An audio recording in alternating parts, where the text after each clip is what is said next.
our beautiful city. So once again, welcome, and with that, we'll start with the pledge, please. So, good evening and welcome to the regular meeting of the Council of the City of Long Beach on Tuesday, September 4th, 2018 at 7 p.m. On a roll call, Councilmember Bendel. Present. Councilmember Mandel. Councilmember Moore. Here. Vice President Diamond. Here. President Morano. Let the record indicate the presence of acting City Manager Michael Tacking, Assistant Corporation Counsel Greg Conrad, and Rob Sewell to the flag.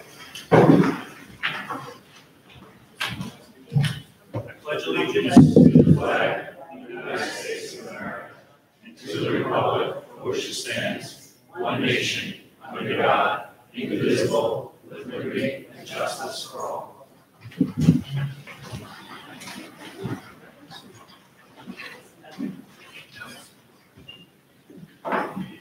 And the city members update, please.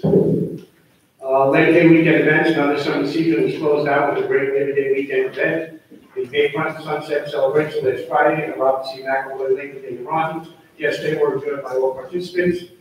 Thank you to our city staff that making these all summer events possible and safe.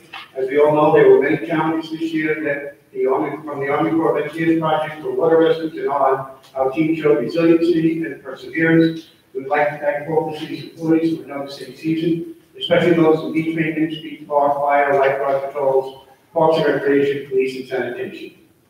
The Army Corps work has temporarily suspended beach replenishment as the dredge is in need of repair. Work is expected to continue Friday at Roosevelt Avenue to Pacific Avenue. They will then move to the town of Penn State, Lido, and Point Lookout. Work continues to repair sewer flats at the intersection of Roosevelt Boulevard, East Park Avenue. The estimated date of completion for all emergency repairs is Friday, September 7th. Drivers should consider alternate routes during this time. For any other things, please visit www.longbeachny.gov/publicworks. New York State auditors have met with several departments to discuss policies and procedures. They have asked for and received multiple requests from the payroll department in regards to separation and drawdown payouts. They are now reviewing all the documentation they have received and will be setting up follow-up meeting for more information. National Preparedness Month is September. We encourage you to join us in preparing for this year's theme. Make and practice your emergency plan and learn a life-saving skill. This Thursday at City Hall from 7 to 9, the State Citizens Preparedness Corps will be here to help you create the plan and provide tools needed to prepare for any type of disaster. Each family participating will receive a free preparedness starter kit. On September 17th, also at City Hall from 6 to 8 p.m., the Council on Alcohol and Drug Dependency will be teaching participants how to safely administer Narcan. Narcan kits will be given while supplies last. The Recreation Center is closed for its annual maintenance. During the closure, all members can utilize the facilities at the Freeport Recreation Center and the Oceanside JCC using their Long Beach Recreation Membership key tag. Residents are still welcome to come by to the front desk to register for our core programs. Repairs are expected to be completed by September 10th or sooner. Some concerts, rain dates for the Wild Concerts on the beach are this week, beginning tonight at 8 p.m. on Edwards. Find the city's free summer concert series schedule at longbeachny.gov/beach. Thanks again to PSE&G Long Island, South National Community Hospital, and Puma Water Body for their sponsorship. The 22nd annual Joe O'Neill Volleyball Tournament will be held on Saturday, September 8th, for children with cancer and special needs. Check-in begins at 8 a.m. on Whiteside Boulevard Beach. Visit www.monfoundation.org for more information. The annual King and Queen of the Beach Kids Surf Contest will be held on Sunday, September 9th, in memory of Danny Bobbish and Brian Wood.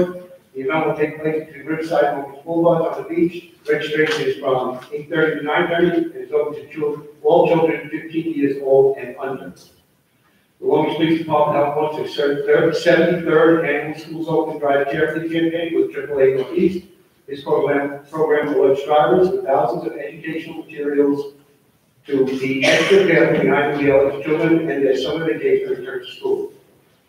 The Long Beach Police Department has again partnered with religious institutions of all faiths in the city to provide enhanced protection against the kinds of threats which have unfortunately become prevalent around the world as of late. As part of this initiative, the department has worked with local housing authorities to create a database of all upcoming holidays and a list of emergency contacts. These measures, along with routine yet irregular crime controls at religious institutions, allow the LAPD to provide visible deterrent to would-be assailants. Better calculated periods of higher risk of additional resources may be needed and reassure worshippers of all faith that they are both welcome and protected in our street by the sea. All right, lots going on. You call the first item? First item is public hearing for ordinance to amend code of ordinances of the city of Long Beach regarding emergency ambulance services.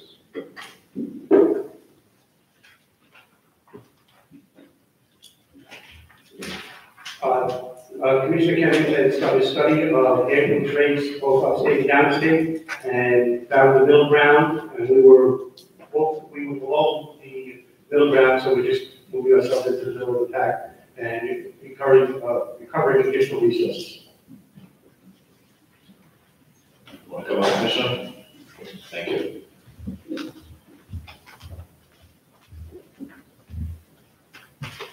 Good evening. So I was contacted by our billing company back in the beginning of the summer to let us know that we actually are underbilling for some of our transportation.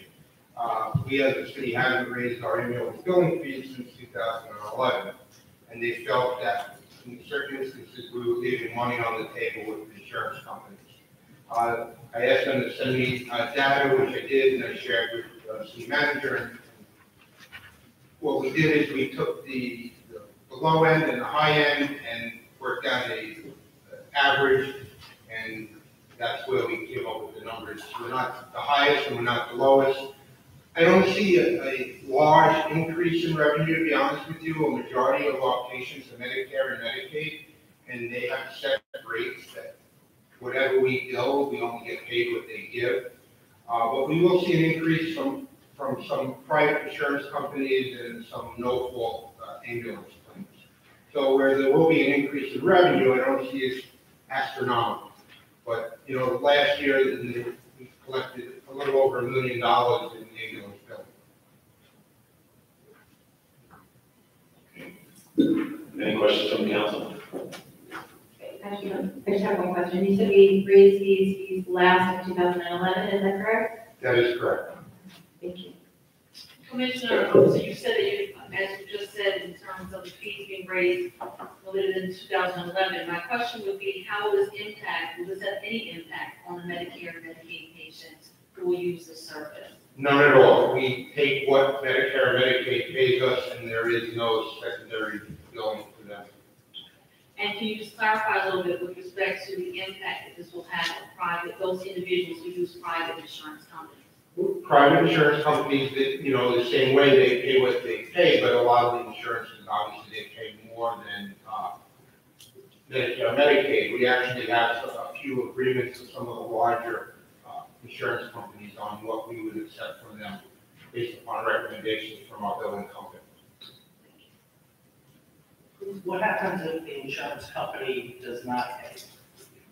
Well, typically what happens is if for whatever reason they don't pay, our billing company will resubmit on behalf of the patient. We do what we call soft billing. So it never goes to collection. The only time they're authorized to go to collection, there are two insurance companies, GHI being the main culprit. Well, we'll send them the paperwork for billing, and they'll send the check to the patient. So the patient has received the money from GHI and hasn't sent it in to the city, entitled to it. So that's the only time.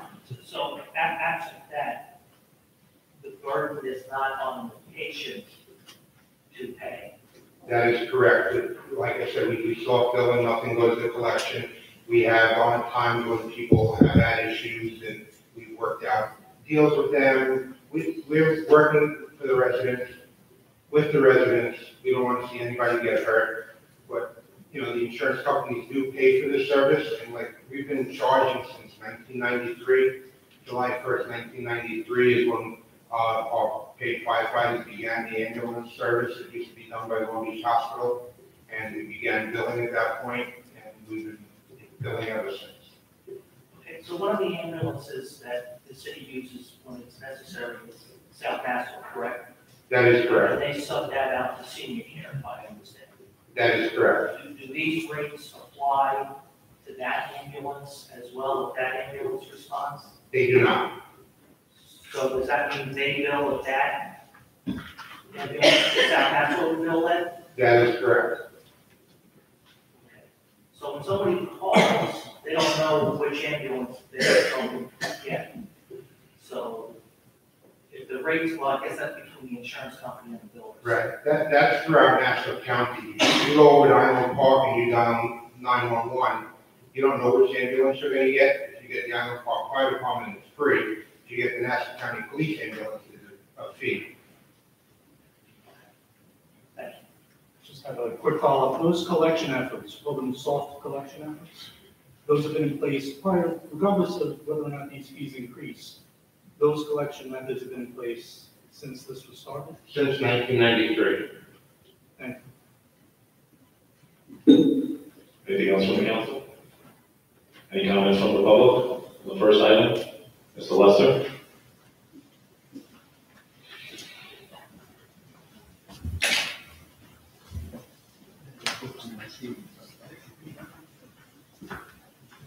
Please state your name and address for the record. Corey Lester, Long Beach.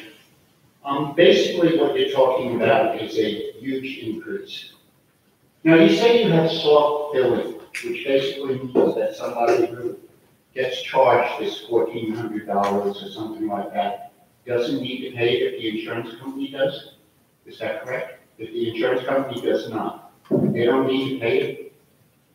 That's what Commissioner Jones explained. I know, that's what I heard. Then why are you working out deals with them? What does that mean, working out deals with them? There are people that approach us that want to pay the bill, but they can't necessarily afford it, and we'll work it out. Or there are people that the insurance company pays a small amount and not the large amount, and they want to pay. People are in that process. We don't, like I said, nothing goes to collection. So in other words, if somebody doesn't want to pay, they don't have to pay? Pretty much. But the people don't know that. So you have an individual that might be having chest pains or something like that, and he's living on a fixed income, and he doesn't have insurance, and he has to worry about this? Well, they don't know that. How do they know that? How do they know? I'm fairly that I'm certain insured? that they would call and speak with the commissioner, because They're having chest pains, they don't have time They to don't call send the the bill, commissioner. Mr. Lester, I'm fairly certain that they don't send the bill off the person who's standing there with chest pain. But the I'm person sure is you realize hesitant. that as well. Yes, I know, but what I'm saying is the person's hesitant about holding because they say, I can't afford $1,400 to go to the hospital. I'm sure they're not hesitant to call. People want to work out arrangements to a bill that they have. I'm sorry, your experience? Sorry? Your experience to say they're not hesitant? Human nature. No, human I'm nature. comfortable saying that. Yeah, okay, I've spent years on the ambulance, okay? People are worried about stuff like that. People don't go to the doctor because they're worried about bills. They're worried that their insurance isn't going to cover it. Now, for some reason, Sure, let me ask you a question. What would you suggest the alternative be? keep the billing as it is. What's the reason for such an increase? There are still people who can't afford it now. Absolutely, but So what are you you're- suggesting we do? what you're being asked right now is for an increase, a huge increase. And you want to know something? I mean, $32 a mile, Nassau County charges $15 a mile. And you're saying that upstate they charge 32 a mile? They actually charge 40. Well, you know what? I can't believe Nassau County, one of the richest counties in the state, is charging 15 and they're managing to make it. And we have to charge 32 and we have to raise our fees by hundreds of dollars for people, mostly elderly people on fixed incomes.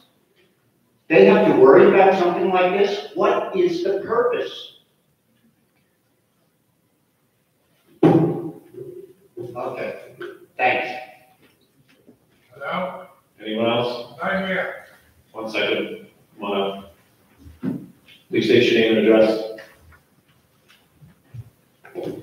Eddie Brown, So you're raising basic life support fees by 42.3%.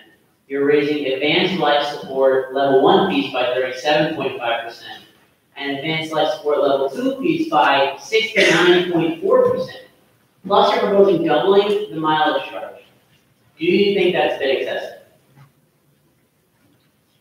And also, in the fiscal year 2019 proposed budget, on the line for ambulance charges, it stays flat at $1.1 million for 2018 and $1.1 million for 2019. So where will this extra increase in fees be going? It goes to that line. So if we have an extra $100,000, where will that money be spent? It goes into the general fund. General fund. And now the budget says that paramedic salaries are $374,000. Do we know how much, and I know the commission might know this, how much other ambulance-related fees are, other ambulance-related costs are? So how much are we making or losing on the ambulance service? There is really no way with medical supplies, the vehicles, the wear and tear on the vehicles. You also have salaries other than the paramedics that man the ambulance. So there is no way, the way the budget works, like I said, the money comes into the general fund. The department is budgeted money based upon their needs or expenditures. So there is no way to really quantify it. And do we know how much we make for each level? Like we make X amount for basic life support fees, level 1, level 2? No. Thank you. Thank you. Mr. Ortiz?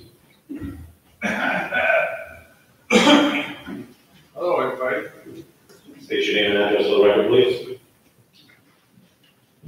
Dr. Grossi, 225 West Park area. I'm well aware about the ambulance fees, and if you take it to the hospital.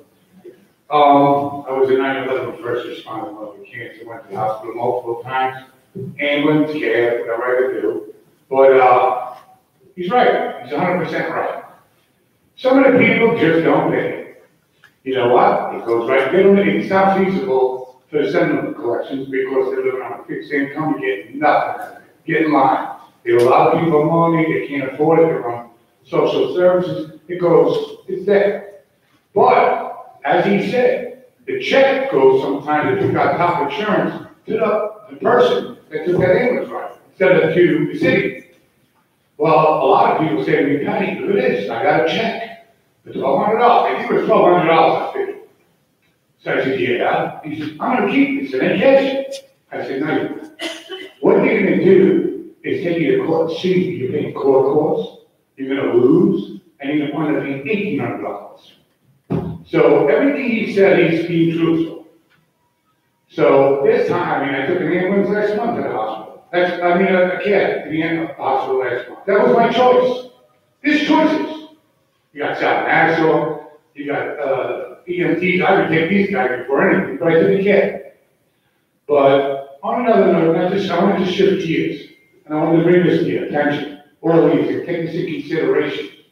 As for our paid firefighters, when they respond to a scene and the house is burned, that homeowner's got a mortgage, insurance, and everything.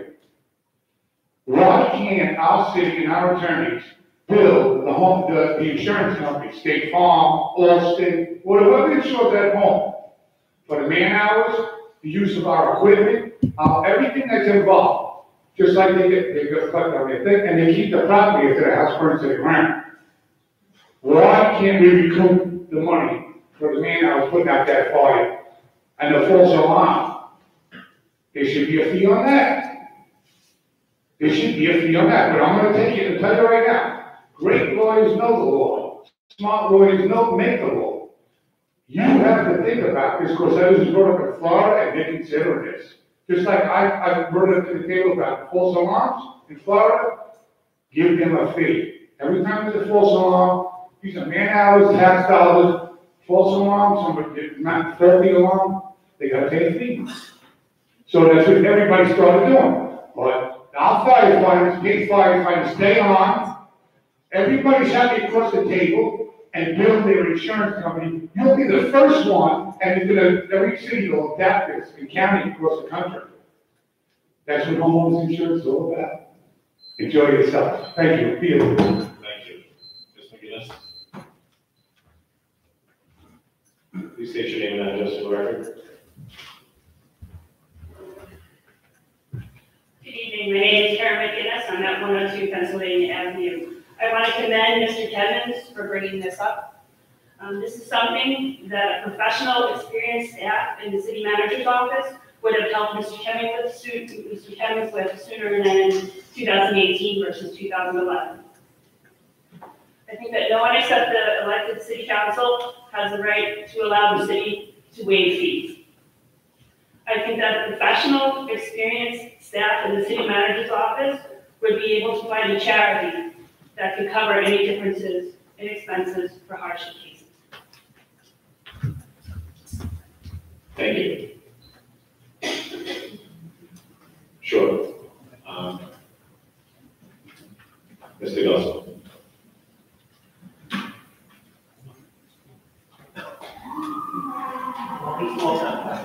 Just one question.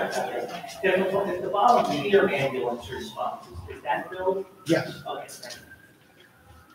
Please state your name and address for the record. Good evening, Jay Russell, Long Beach. Kind of stole my thunder a little bit, Councilman Bendo.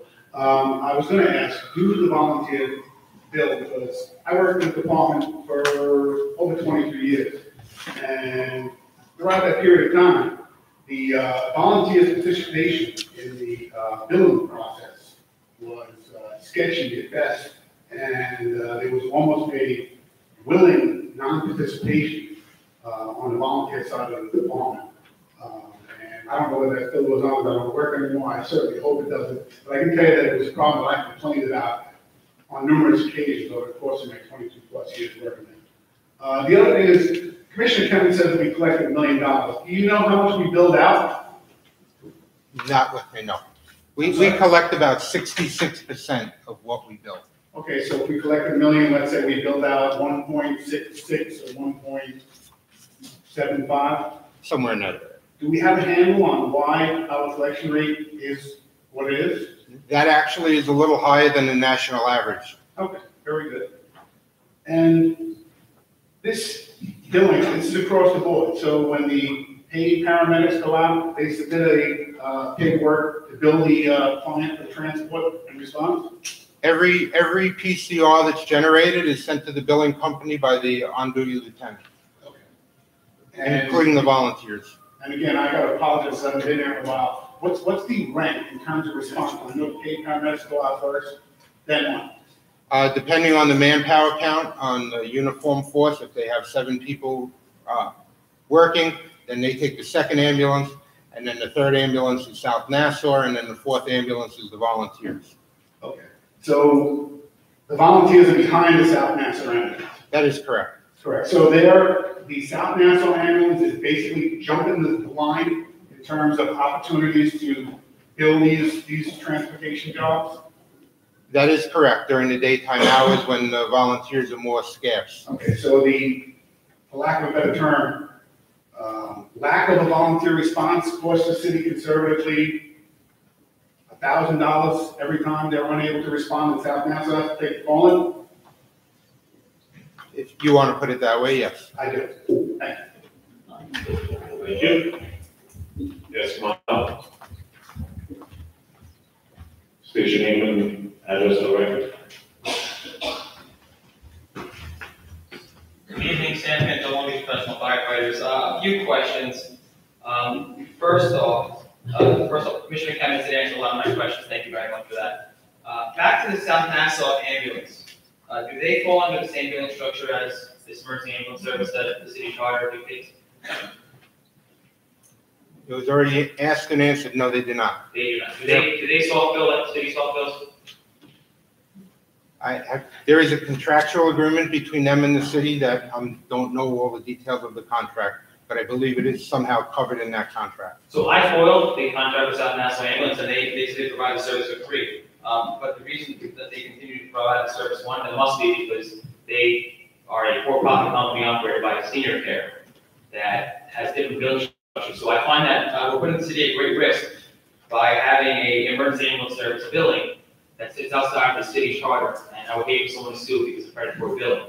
So I would hope that we would have that ambulance contract that provides fire department ambulance service to fall under the same parameters as what is being done by the city. Hence, because they're in the matrix for the fire department. Is that possible? When is their contract up? I'm not sure when the contract is up, but it's something we can definitely look into and have a discussion with them on. So thank you. You said you looked into the fees and rates for throughout the state, and you also said we have some contracts with the actual insurance companies. Are any of our current contracts that we have agreed upon pricing with the insurance company greater or less than what we currently have proposed prior to the changes? I don't have that information with me. Okay, that's fine.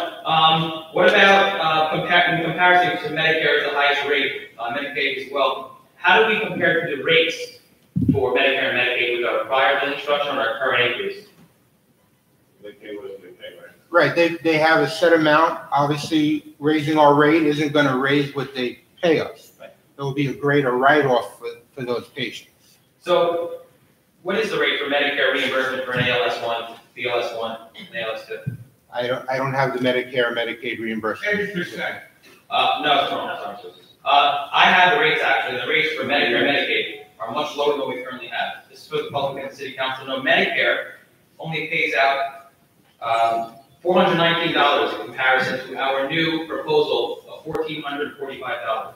They pay for ALS1 $498 in comparison to our new proposed $1,675, and they pay for ALS2, where we're charging now $2,150, only $720. So we're increasing our rates more than 200 times, right?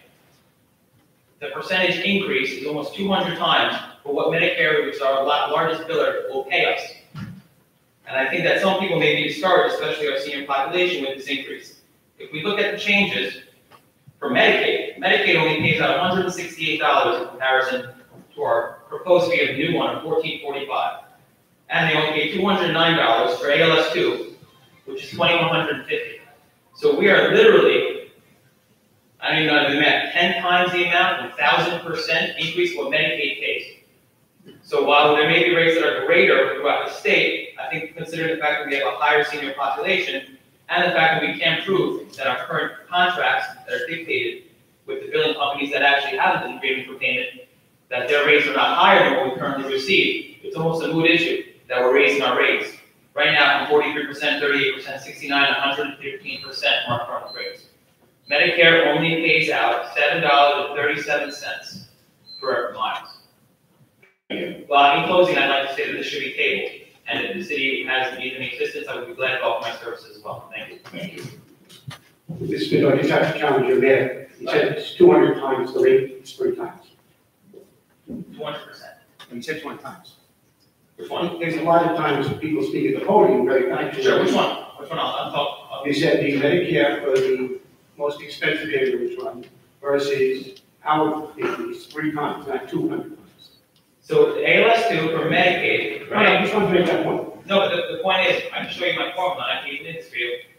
If you do the math, where you take the difference in starting and new increase, divided by the Either way, starting. Medicaid and Medicare are gonna pay what they're gonna pay. They don't pay doctors enough, they don't pay hospitals enough, they don't pay anyone enough. We all know that. We all know our healthcare system is built, our rates do not affect the Medicare, Medicaid rate. While we don't our bill, when a person who's provided with Medicare and Medicaid as their only form of insurance sees a bill for $2,100 and they only get reimbursement for $200 or $720, they're going to feel the need. Directly to the user. Not always. Always, Medicare, Medicaid always go to the, if they don't fill out a billing form? yes, we send the information form to the patient for them to supply us with all the insurance information. So it goes to the patient, so the patient won't see the bill. Your time's up, sir. I understand. Thank you. Thank you. Anyone else care to speak on the raising the rates for ambulances, for insurance companies? No? I have another question for Commissioner Kevin. Go ahead, Can you Councilman. just speak to, like what was stated, can you just speak to the rationale for item C in terms of the level 2 for the life support in terms of the rate? Well, just so you know, we proposed 2150. The high in New York State is 2900. So we're actually far below, and just, I have all the numbers here just to make you aware. So for ALS 1, we're raising it to 1675. The high in New York State is 2125. For ALS 2, we're going to 2150, the high is 2900. For BLS, we're raising it to 1445, the high is 1790. And on the mileage, we're raising it to $32, the high in New York State is $40. And then secondly, you talked about the fact that at this time you did not have like a report that was available. Do you anticipate in the future that you'll have some kind of annual report so that we can assess the amount of service and how much money you are actually We collecting? get, monthly, I submit a report to the controller's office on what we bill, what we collect. That's a monthly report. I can forward it to the city manager, and he can disperse it to the council so you can see what we collect by month. Obviously, if a patient's transported in July, we're probably not going to get paid for that transportation until September or October, but you'll see how there's an uptick, obviously, for billing during the summer months and slower for the winter months.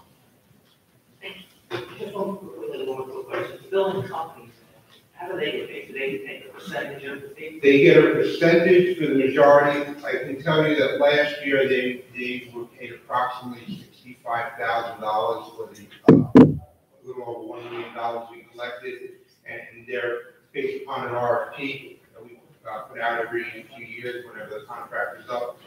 And So they give roughly 6.5%. I believe 6% rings a bell. Okay. Seeing no hands, I can call the next item. Oh, sorry.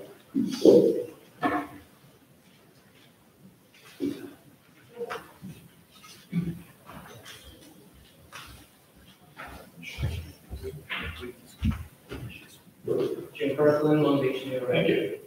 When South Nassau shows up for a call, I was curious as to whether or not they hard bill the individual as a representative of the fire department, or well, in a sense, where does the money go if they do a hard bill? Are they representing the fire department, or is it going to South Nassau? No, they're private company. It goes to the contract that they have with, what's the name of it? I'm talking about South Nassau, possibly, ambulances. I'm sorry? I'm talking about South Nassau ambulances. Yeah, well, they use senior care. So that does, we don't see any of that, any of those funds. So it goes right to South Nassau. Okay. Anyone else? Seeing no, Ms. Treston?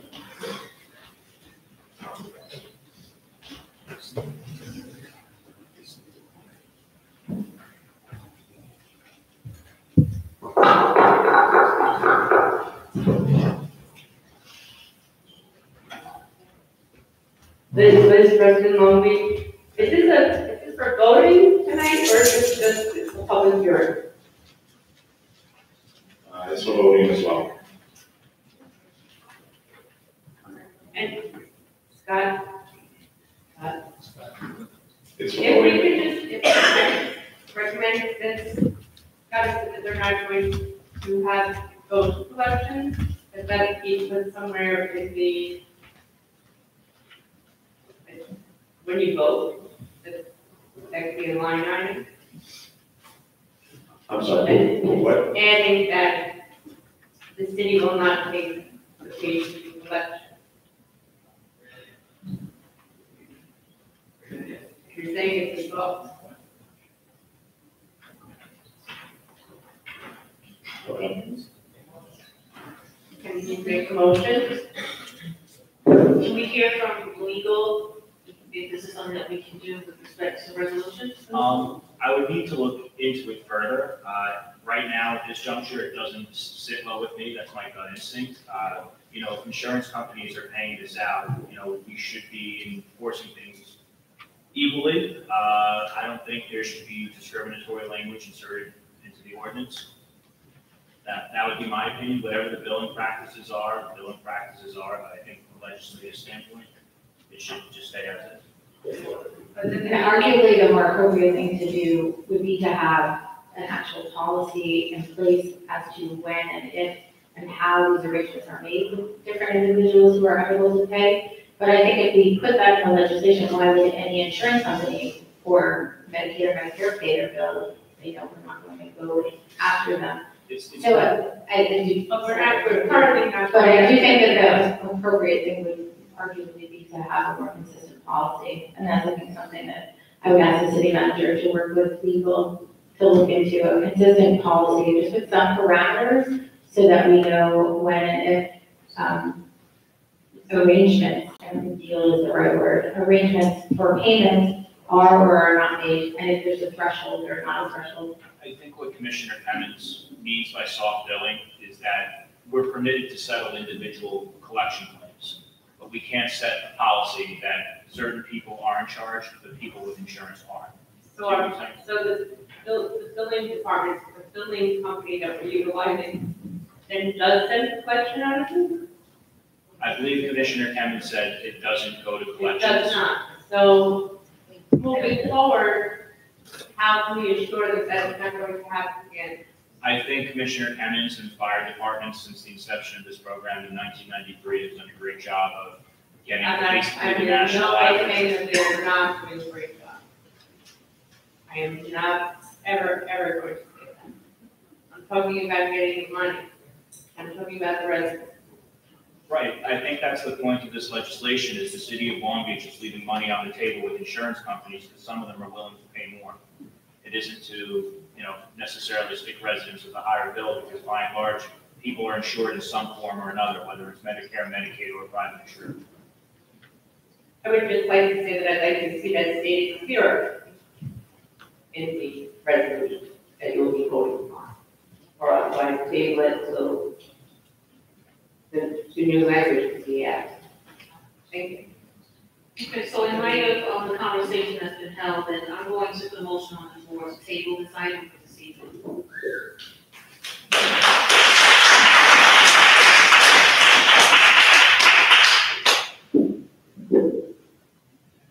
Motion to table item number 1. Do I have a second? I'll second it.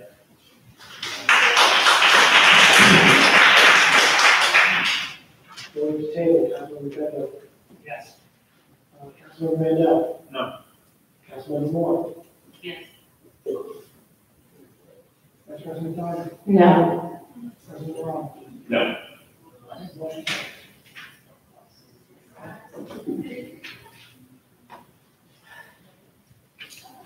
So, next item. Second public hearing for ordinance amendment. Sorry, thank you, Mr. Trustee.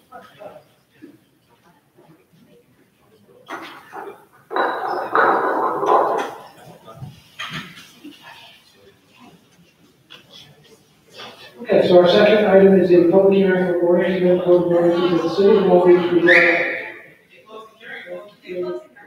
Yeah, close the hearing, move to the next item.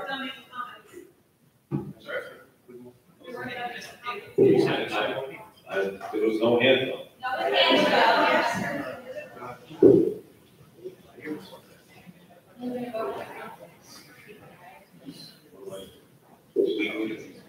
I only have 2 questions. No, it's improper, the hearing is closed. I apologize. There's another out. You'll have an opportunity for you all to speak on this.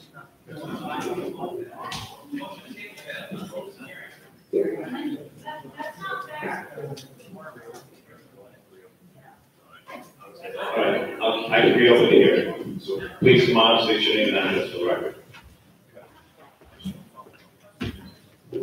Nate Epstein. Okay, so my question is, if a bystander calls an ambulance for someone who's having a medical emergency, who's billed? Patient. Patient. Okay. So I've seen on the buses there are Good Samaritan laws for people having overdoses. If someone's having an overdose and they're administered Narcan, are they billed an ambulance? I don't know that. Yes, they have to transfer to the hospital. Narcan is a temporary measure, they still need to be evaluated by a doctor. Okay. So hypothetically, you have two people doing heroin somewhere, one's overdosing, and the other one doesn't want to call the ambulance because they know that their friend can't afford it, but they'd rather spend money on drugs. Do you think this might be a deterrent to actually saving lives? Absolutely not. I mean, I think Mr. Lester made a good point when he said that this actually, like, that ambulance fees do deter people from calling ambulances. So I think it's something to consider. Thank you. Ms. Blanchett.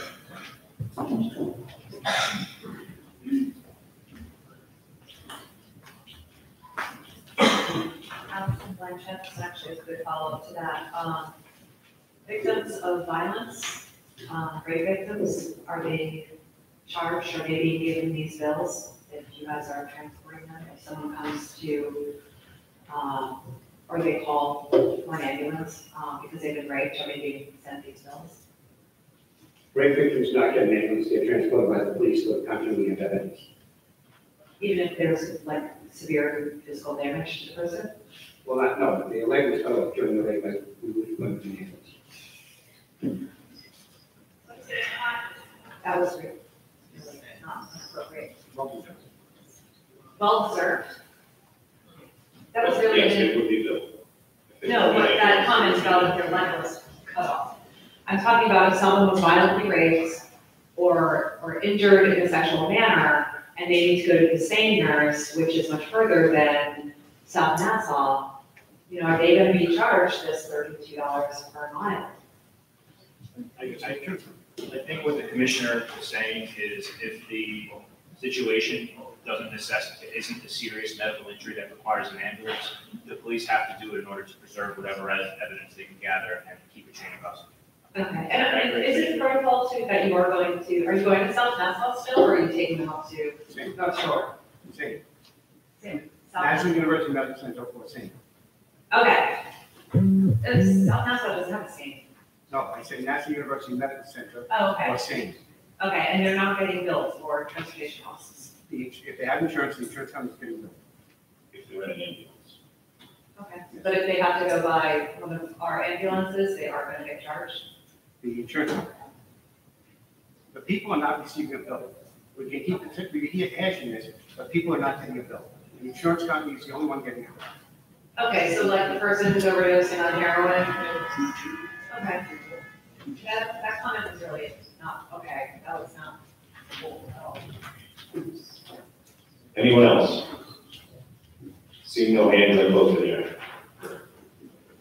Our second public hearing is the ordinance amending code of ordinances of the city of Long Beach regarding housing and property rehabilitation and conservation codes mortgage and default registry.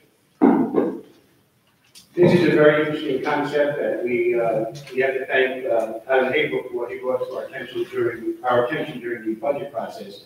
And very basically, you take a list of all the houses that are in default, either people who were in repair after Sandy, left the area and the houses are lying fallow. They have to, this legislation would require them to register with the city. The benefit of this is the annual fee is $500 to register with the city. This company that we're going to hire, it was a sole bidder, is going to give the city $400 of the $500, keep the registry going, keep us updated on the status of the property, anytime it changes hands. So it's a great way for us to collect a lot of data regarding these houses, keep them in a current condition where they're not a blight to the neighborhood, and at the same time, recover revenue from the fence. I'm sure there's what they're going to fight the fence.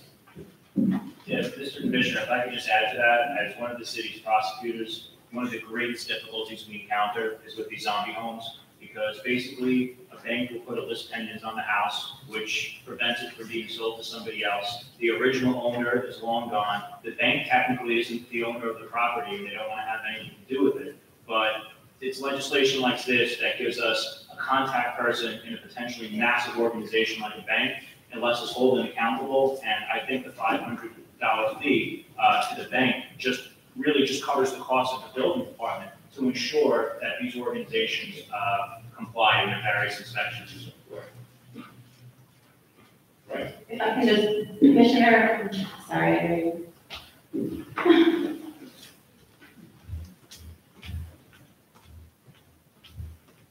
I just have a couple of questions, because I know this is going to go through your office. And in your department. If you could just explain, I think most people understand, but what exactly is the Chunk Zombie house or zombie residence? What is it? Typically, a zombie house is a house that the owner has walked away from the house, doesn't want anything to do with it, and told the bank to pretty much have fun. The problem is in New York State, it could take up to 10 years for a bank to foreclose on a property. And for that time frame, there's no owner, and the bank doesn't want to take responsibility for the property because they don't own it yet. And the banks don't want to own property. We had this big problem a few years back when the bottom fell out of the mortgage industry.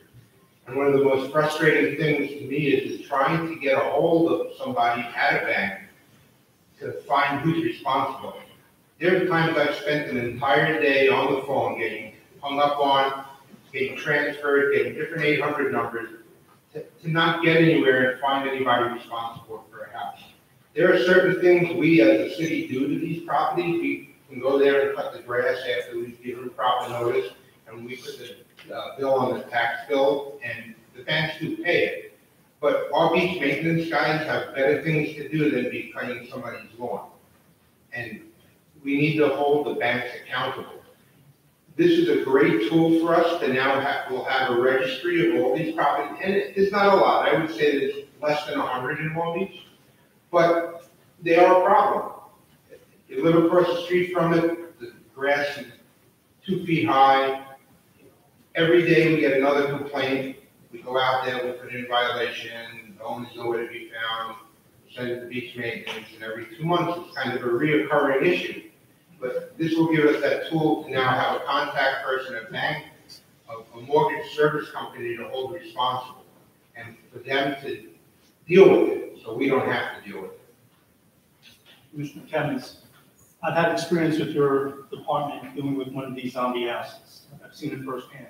Can you describe some of the impact it has on the community? For example, what I experienced, wild animals that infiltrated the house, rotting food, other debris, the smell, the impact on the neighbor community, the block, health and safety issues? That the case you're referring to was one of the worst we had. And it was, we had to end up going in there, our city employees had to go in there and clean up some of this stuff to make it better for the neighbors. I mean, that's our job, that's what we're here for. But if there's somebody else that can be held accountable, so be it, they should be held accountable. But like I said, we will do what we need to do, but that's the biggest issue is the blight on the neighborhood. Whether it be overgrown grass, an unsecured house, a raccoon, the odors, the squatters. The list can go on, and it's very frustrating. In my 20-some odd years in the building department, it's always been the most frustrating thing is to find somebody to contact one of these zombie homes. Have we always had a problem with this, or was it exacerbated after Sandy? It was actually, it became worse after the bottom fell out of the mortgage industry. We've always had a couple, but it was more absentee landlords than anything else. But, you know, once the bottom fell out of the mortgage industry a few years back, and then Sandy has definitely added to it. But what is surprising is not as many people walked away after Sandy as you think, because they had the opportunity to sell the house to New York Rising for good money, and a lot of people did do that. And at least we have people to hold accountable for those properties if they haven't done anything to them yet. But, you know, I would say we have definitely less than 100 of these zombie homes, it probably is 50 or 60. But, you know, this registry will now give us pretty much an exact number and be able to work with that. What's the process for the banks to now know that they have to register specific homes?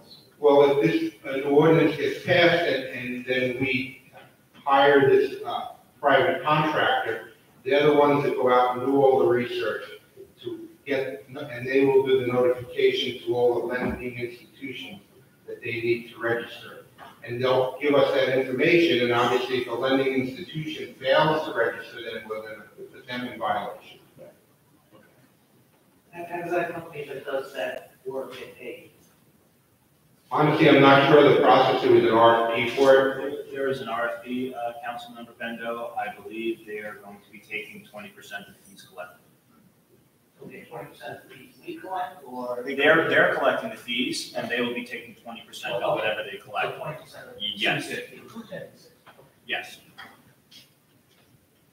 I think the next council meeting, that item is gonna be on the agenda, because obviously we need to have the servicer after the law, so that the servicer knows kind of what parameters are existing for this program.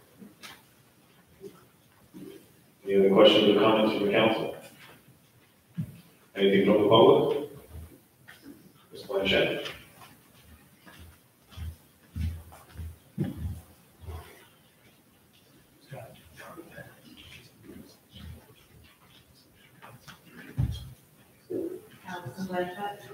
You keep saying zombie homes, but in this legislation, it also says homes that people are occupying, the mortgages are in default, is that correct?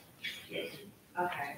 I'm not gonna say that this is a good idea or a bad idea. I'm just gonna say it's extremely redundant and unnecessary. 2016, December 2016, New York enacted the Abandoned Property Neighborhood Relief Act, and that basically prior to that act, legislation like this made sense, but now the state is basically taking this is already a state thing. So The building department has significant expenses following up on these zombie homes, and this kind of makes the banks a little bit more responsible because they have to sign up on this registry. They're required to inspect their homes, and it's gonna cost the building department time and money to go and follow up on these properties. That's the point of the fee. Right, but they already have to register with the state. And aren't banks required to notify the clerk when there is a home in foreclosure? I'm not sure that they're required to notify the clerk. The county clerk is where the land records are, so they notify them. But basically, So can't you just use their database? Why do we need to have our own? This, again, it's redundant and unnecessary. because this gives us the opportunity to collect fees from these Collect banks for the expenses that we incur because of it. But you wouldn't be incurring expenses if you didn't have to deal with this whole database thing. There's no mechanism to charge them $250 every 6 months currently. Who put this on the agenda? Who put this on your? I did. Well, yeah, but you said that it came to your attention through someone? Oh, yes, I did. Adam Hamer. I like that guy. And about how many homes? And are these just residential? Or are you also doing commercial? It's both? Every foreclosure. But it says it's not just it's not just foreclosures, it's also saying houses that are deemed vacant, but people can still be living in them. This is just an overly vague. It'll be every house that's in foreclosure process, those pendants filed, the banks have to register the property.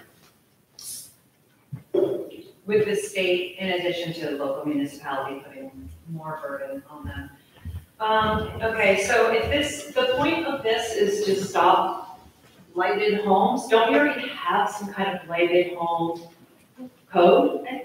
I can just respond to that. I think we're missing some of the points here. The state might have its own registry, but the state is not responsible for coming down. And if residents begin to complain about, for example, a house that's abandoned on their street, it's our beach maintenance that has to go and take care of whatever it is. I remember very clearly the issue that Councilman Mandel mentioned. We received a number of emails and comments, and it really became an issue. We probably receive emails about homes that are abandoned, I would say, on a rather regular basis. And I think this gives us an opportunity not to have to wait, not to have to do the research. What happens if something isn't on the state registry? I don't know who enforces that. We're going to hopefully pick a vendor so that we have some accountability to ensure that these houses that are in our community, we don't have to depend on the state registry. If I understand, I didn't do a complete analysis of the state registry, but ours is much more detailed. It does put a responsibility, and honestly, when there's money involved, the banks are more inclined to focus on it. And this is a way to protect our residents. We don't have to have someone from the building department spend an entire day on the phone trying to figure out which bank is the bank that happens to have this property at any given moment. It can change 5 or 6 times within a 10-year foreclosure. And that's So why you refer it- to the state. Let me finish, okay? I'm just trying to explain to you, because you're saying it's redundant, I'm saying that it's not redundant. The state isn't responsible to come in and clean it. It's not state employees that have to go into an abandoned house and figure out what to do with raccoons that are bothering the neighbors, or a terrible stench that's coming, or mow grass. It's us, it's the city, we incur the fee. So at this point, why wouldn't we want to do that quicker to respond faster, not only to our residents, and at the same time, make sure that there's some accountability for this? So, I just see it as extremely redundant with this, and just adding more layers to this extremely bloated, extremely bloated government we have here. I'm very concerned about people who are still living in their homes and they've defaulted on their mortgage. This gives you the right to enter your homes. And then what about the blighted homes, the ones with raccoons and excuse me, you can let me finish. What about the homes where there's multiple cats? There's, a home a couple streets down, people are living there, the grass is crazy. I got the diagonal from this weird lady has a big unicorn in her backyard that's just ignore it. Anyways, but what about, homes where people are living there and it looks blighted? Like, if the point of this is to stop homes from looking like crap, then you're only addressing these ones that, this weird list here, which is again redundant and unnecessary. And this is a carbon copy of Babylon's. This is a carbon copy of their Very policy. similar to that one, yeah. That's a carbon. Anyone else? Mr. Lacis?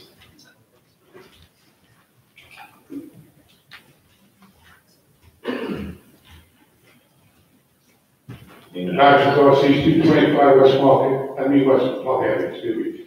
I couldn't agree with you more, and this should go through, because there's squatters going in there. I'm not gonna say the location at this time, but it's right near the school, there's squatters in there smoking crack, shooting heroin, and people invested $600,000 in their houses, and they gotta deal with this. Law enforcement was called out multiple times, it's a waste of our the taxpayers' money that law enforcement, their hands are tied. Taxpayers back there, their hands are tied, okay? The banks don't care because it's a write-off. They can drag it out. I know guys in foreclosure 12 years, he's laughing at the system. They're not in the real estate business, the banks. I promise you, they'll tell you that. Or people, they don't care. It's on the rental auction. But this needs to be addressed. Because it's an eyesore and public people should go there, they do whatever they're doing in there, and it's not good. It's a burden on the city and the taxpayers. I believe he's right. Beach Main's got to go out there and cut the grass when they complain. The building department is getting complaints, the police department's getting complaints. These people burn down the house, they walk away. Now, Florida, what do? They pass the law down there. Tear it down. They told the bank, you know what the bank said? We don't care. Crack house, this, that, that's right, tear it down. Condemn it, tear it down. And they maintain it, and they build the banks for the grass. They just cut the grass. They're called crack houses, drug houses. So I agree 100% with this. I think the fee should be higher. I live in a neighborhood, I invest $600,000 in a house, and plus my house by property, $800,000. I'm gonna be one in the gap. I don't think I'm gonna call the police anymore. But there's not gonna be squatters in there either. Here, Canada, tear gas, I just go in there. I'll clear them out myself. Sorry, it's called street justice. Agree 100%. Do it. Thank you. Legislative Board.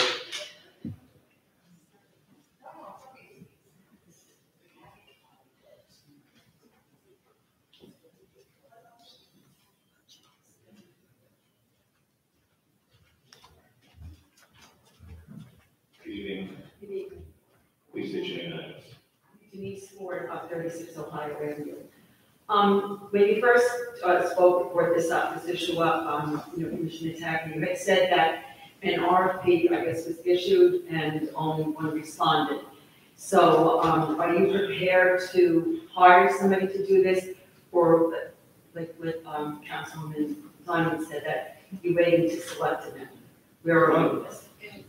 I have every intention of putting the vendor on the next agenda. Okay, and, when was this RFP issued? Midsummer, Okay, and how long was it open for? I'm not sure. And it's spoilable, right, so I can look to see Absolutely. what you know. What is the name of the company? Pro Champs out of Melbourne, Florida. In Melbourne, Florida, and, I guess they're the only ones that do something like this, so they have personnel here that will work in New York? Yes, it's really a new industry, and we're just jumping on the bandwagon.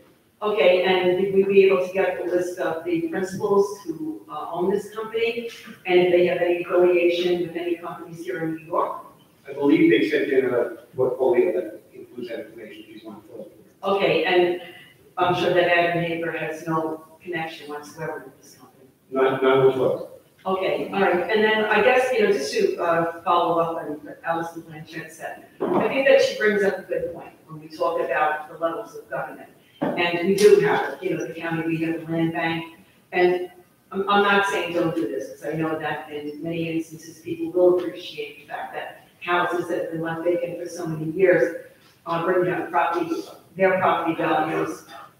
It seems to be a blight on the neighborhood, let's clean everything up. But I think that, what we need to do is all of us try to coordinate, because, with Senator Kaminsky, who did champion that legislation that she referenced in regard to getting registration with state, so that I think that what we should do also is that perhaps, join with Kaminsky, with his office, and try to find out is there a way of all of us, even our county clerk, to be able to talk about all of this, to try to have a common database, so that we're able to get this information. And that maybe instead of paying a company that's in Florida, we can keep our work here, right here in the city of Long Beach. But also when you look at, when we talk about the beach, people that have to go clean up the houses afterwards, why don't we just build the banks for the banks that own these properties? If we are sending personnel out to clean up, to take care of whatever we have to do, why aren't we building the banks? Why aren't we The sending problem them? with legislator for it is the banks don't own the properties because they're in some state of foreclosure. In other words, they prevented a sale by filing a legal document with the county clerk's office, and they're in the process of foreclosure, and I've had the same interactions Commissioner Kemmons has with these banks. First off, you have to spend hours on the phone all day to get to the right person if you can even find the right person. And then their response is, we can't enter the property because we're the bank and we don't know. All right, so then- This legislation is right, and the mortgagee frequently changes, that's another issue. So then- Another issue is that paying for the building department's time, for beach maintenance's time, for everyone's time, including my own time involved in trying to remedy this situation, I think it's really a pittance. I did some quick math here.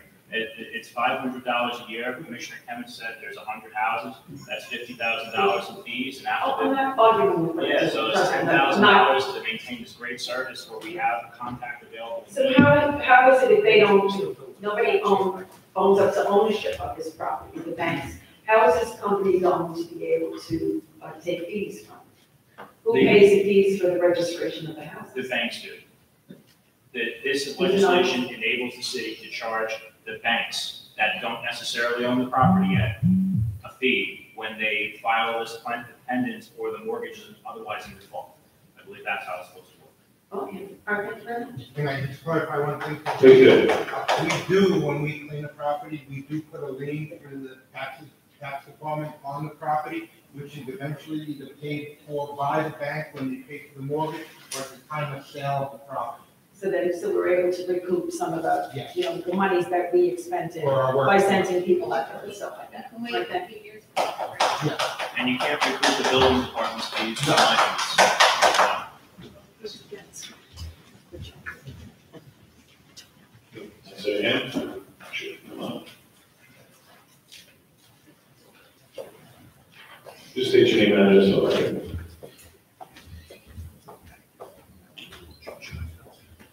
Mike Delory, Long Beach. Can we ever deposit to this registry, a deposit amount? The reason I'm mentioning that is because I think the town of Hempstead and other municipalities do it or consider it. I just thought I wanted to. I was about to respond, because I reviewed the Tom Hempstead's, one that they passed last year, and theirs was a little bit different than ours, where I reviewed before, whenever they passed it. Theirs is, bond, it's kind of structured a little bit differently, I didn't completely understand it, but it's not a simple registry. The banks actually have to post a bond for a certain amount of money, and then, I think from my review of it, that it's drawn down that way, but this is not a bond process, this is just a fee. It's also a little bit easier, I think, to manage and maintain. I don't know why they did it that way, but I know that it's a different type of legislation that it's addressing the same issue, but they approached it a little bit differently than we do. I understand. And 250 is really not much. And I'm really focusing in on the eventual bank for all the banks that are really going to be picking up this tab. We know that. The second question is, and I don't know the answer to this because it's related. If I own a property and I decide I'm going to let my mortgage be in default, but I'm going to rent it, and it's going to take 5 years, 4 years till the banks catch up, and the tenant is living there and paying me the rent, and I'm not going to pay the bank.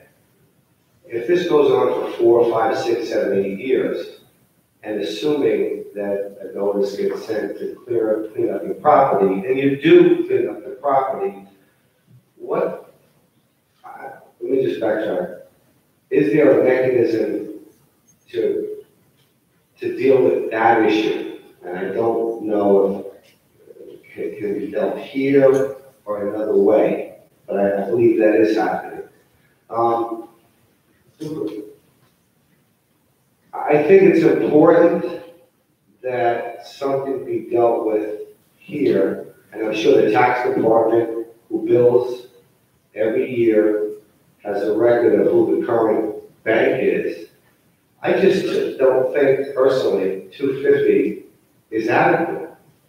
I think you are on particular properties. That's my personal opinion. You send somebody out for the day of beach maintenance, they'll probably, or whatever, it's going to fit it up. You'll probably go for that 250. What happens, is there a mechanism where you board out the house to prevent what Mr. Assis was saying about people going in, they're shooting up? Can you board it up so if drug addicts or whoever go back in there, they could be, arrested? Commissioner Emmons runs a very tight ship in the building department, and if somebody has a broken window and Commissioner Emmons knows about it, you could rest assured that, he will notify the owner to have them boarded up, or beach maintenance will sometimes go and board it up if it's a serious safety hazard. And I get the impression that Councilwoman Diamond and Councilman Mendel feel that this would help alleviate that problem that you've had in the past. Would that be accurate? Okay, thank you. I can just respond to your comment. I think that one of the important things about this legislation is it speeds up the process. That once there's the registry actually exists, first of all, it's not necessarily complaint driven. Right now, if property is becoming an issue, it's my understanding, I'm not in the building department, but it's driven by complaints. A lot of people, or somebody calls a complaint, somebody puts out a complaint. I think this speeds up the process, so it doesn't become, look, some don't want to complain, they don't want to have an issue, so they'll just kind of be annoyed about it until it becomes a major issue. And this makes that process a little bit faster. I don't want to speak for Councilman Mendel, but for me, one of the things that I think this legislation does is speed up the process for us to be able to ensure that houses don't become a serious problem before it becomes something larger than it has to be. And for my take on it, I see this as taking the one step further. The state started the process. Right. This empowers the city to continue that process with safety and health of the community, but also our employees who have to go in there before it gets to that, before it gets to a point where it's a biohazard. Right. And it also gets the attention of the banks who otherwise have no incentive other than waiting until it goes to a full foreclosure, because until that point, they may not have any skin in the game. This now puts them on our radar and forces them to pay us attention and or be financially liable. And I do want to give credit to the app that you send in, your property issues, because as the building department, I imagine, or wherever it's directed, I have nothing but, personally now, but positive results through that whole application. That's why I was kind of surprised at what you would describe. Thank you. Thank you. Yes, sir.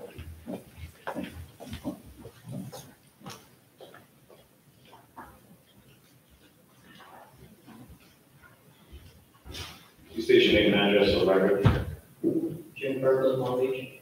I think it's good that you're addressing this, because nothing worse than an unsteady neighbor. But one of the things I wanted to point out also, that while you're focusing predominantly on the zombie homes, a lot of homeowners who have their homes up in the air, even though the front may be a mess because of all the construction going on, the backyards very often aren't even touched. And so they could become very overgrown, there could be trash back there, which is now unsightly to the neighbor next door. And so that might be something you want to include in the surveillance of these properties, even though they're not abandoned. It would be something. Individual property owners are still responsible to maintain their. A lot of them, we relocate, they're not even here. So, they're not gonna necessarily know what's going on. I don't know if it was me, I would want to, certainly come around and see how things are going. That's the wonderful thing about this legislation is, if they're not around, assuming they have a mortgage, they're probably not paying a mortgage. And this will give us an opportunity to have the bank be responsible for any property issues. Well, in the meantime, you have, there were 140,000 homes that were affected on Long Island after Sandy. That's a lot of properties that you would not want to ignore if it had the same issues.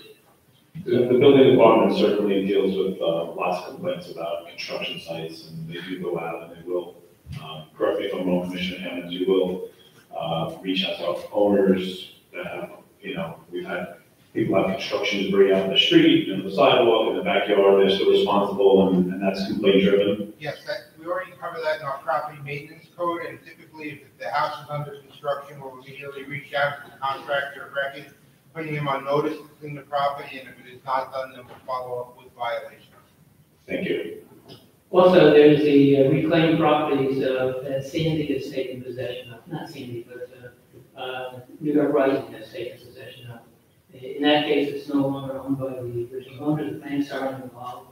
The property has been taken by New York Rising. Is there issues with that sort of a situation also that's been addressed? I believe Commissioner Kevins has contacts within New York Rising that will maintain the property. All the properties that New York Rising had purchased have been resold at auction except for one. There's only one house left in Long Beach owned by New York Rising. Everything else has been sold at auction. Thank you. And to conclude, you were looking into ProChamps, I think is the name you mentioned. They're being sued by multiple homeowners in New Jersey currently. Currently, this registry has been deemed or is being challenged as being unconstitutional. And so prior to engaging them, you might want to speak to somebody from New Jersey and see how that's progressing. Ms. Giore.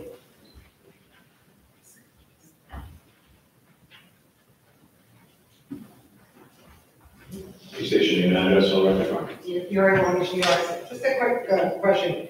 How long do they stay on this list, this registry?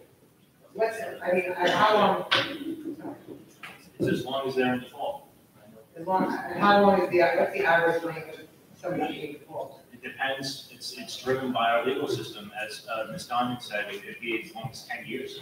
So if I'm a property owner living next to a lighted house, well, mowed and clean, and that property is sitting there, my property value diminishes. So what's the benefit to the person living next door, if they have to live next door to this unsightly mess for 10 years? The benefit to this legislation is so that we know who's responsible for the home. So can we put a cap on it? My question is, can we put a cap, when you're putting this together, and you're getting the registry together, and you're gonna send it out to the county, the state, or the attorney, or the bank, or whoever is getting it, can we turn around and say, this has gotta be cured within X period of time, or else we're gonna take over via eminent domain, or we're gonna condemn the property? I mean, we've done eminent domain here in Long Beach, so it shouldn't be a shocker to anybody. But that said, we should be allowed to, we should be able to put a time frame on them moving the process along, no?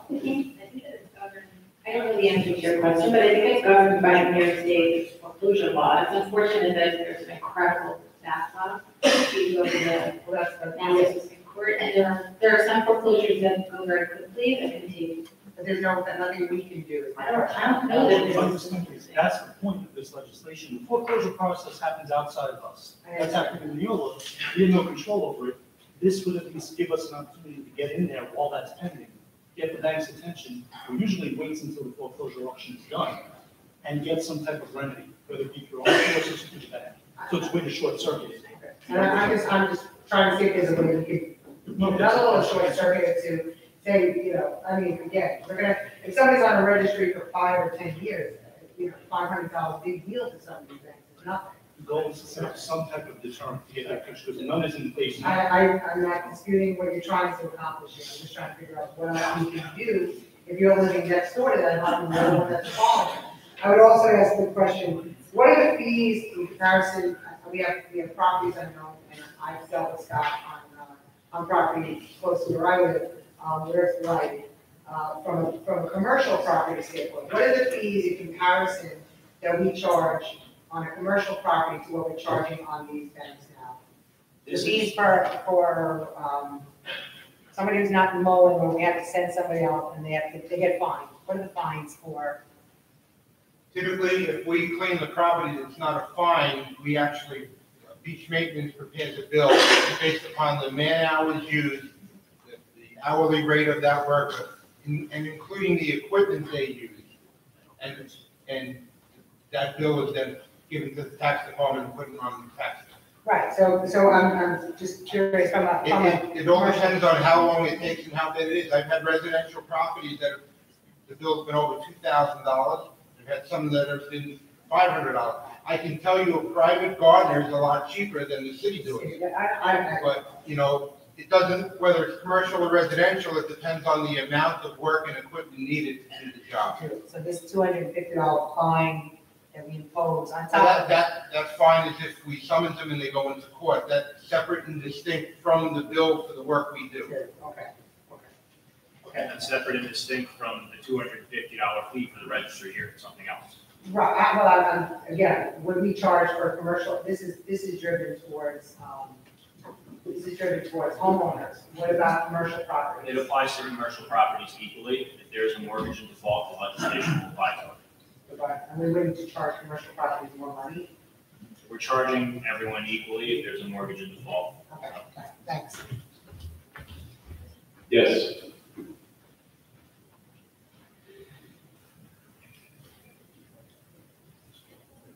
Please state your name and address for the record.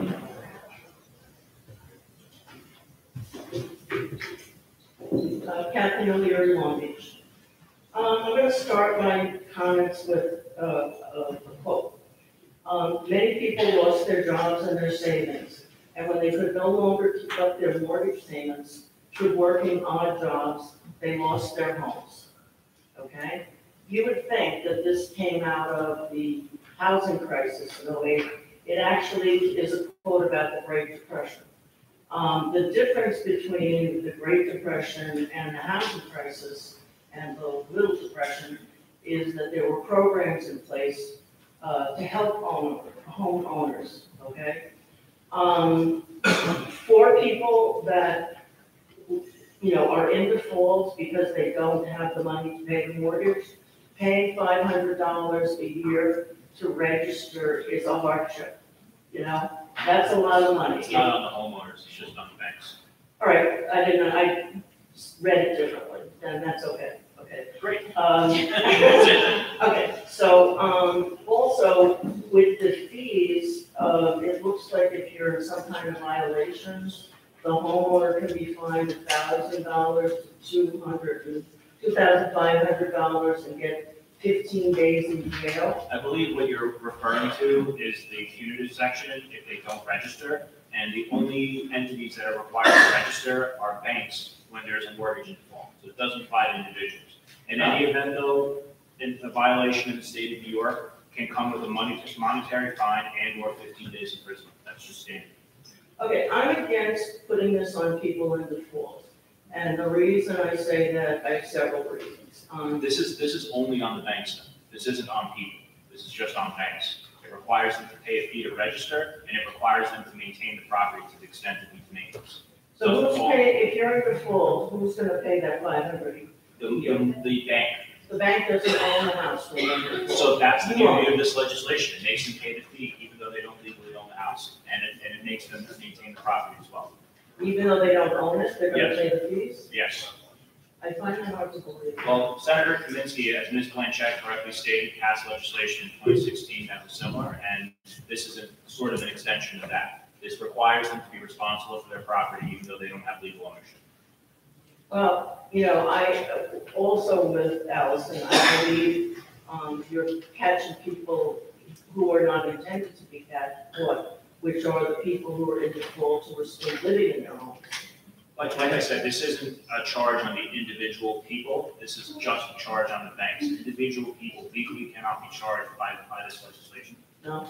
Yes, it requires banks to register themselves on a registry, and it requires. them But to what if maintain- you don't have a bank? What if you have a real estate developer who bought your property? Then the Same real thing. estate developer is responsible.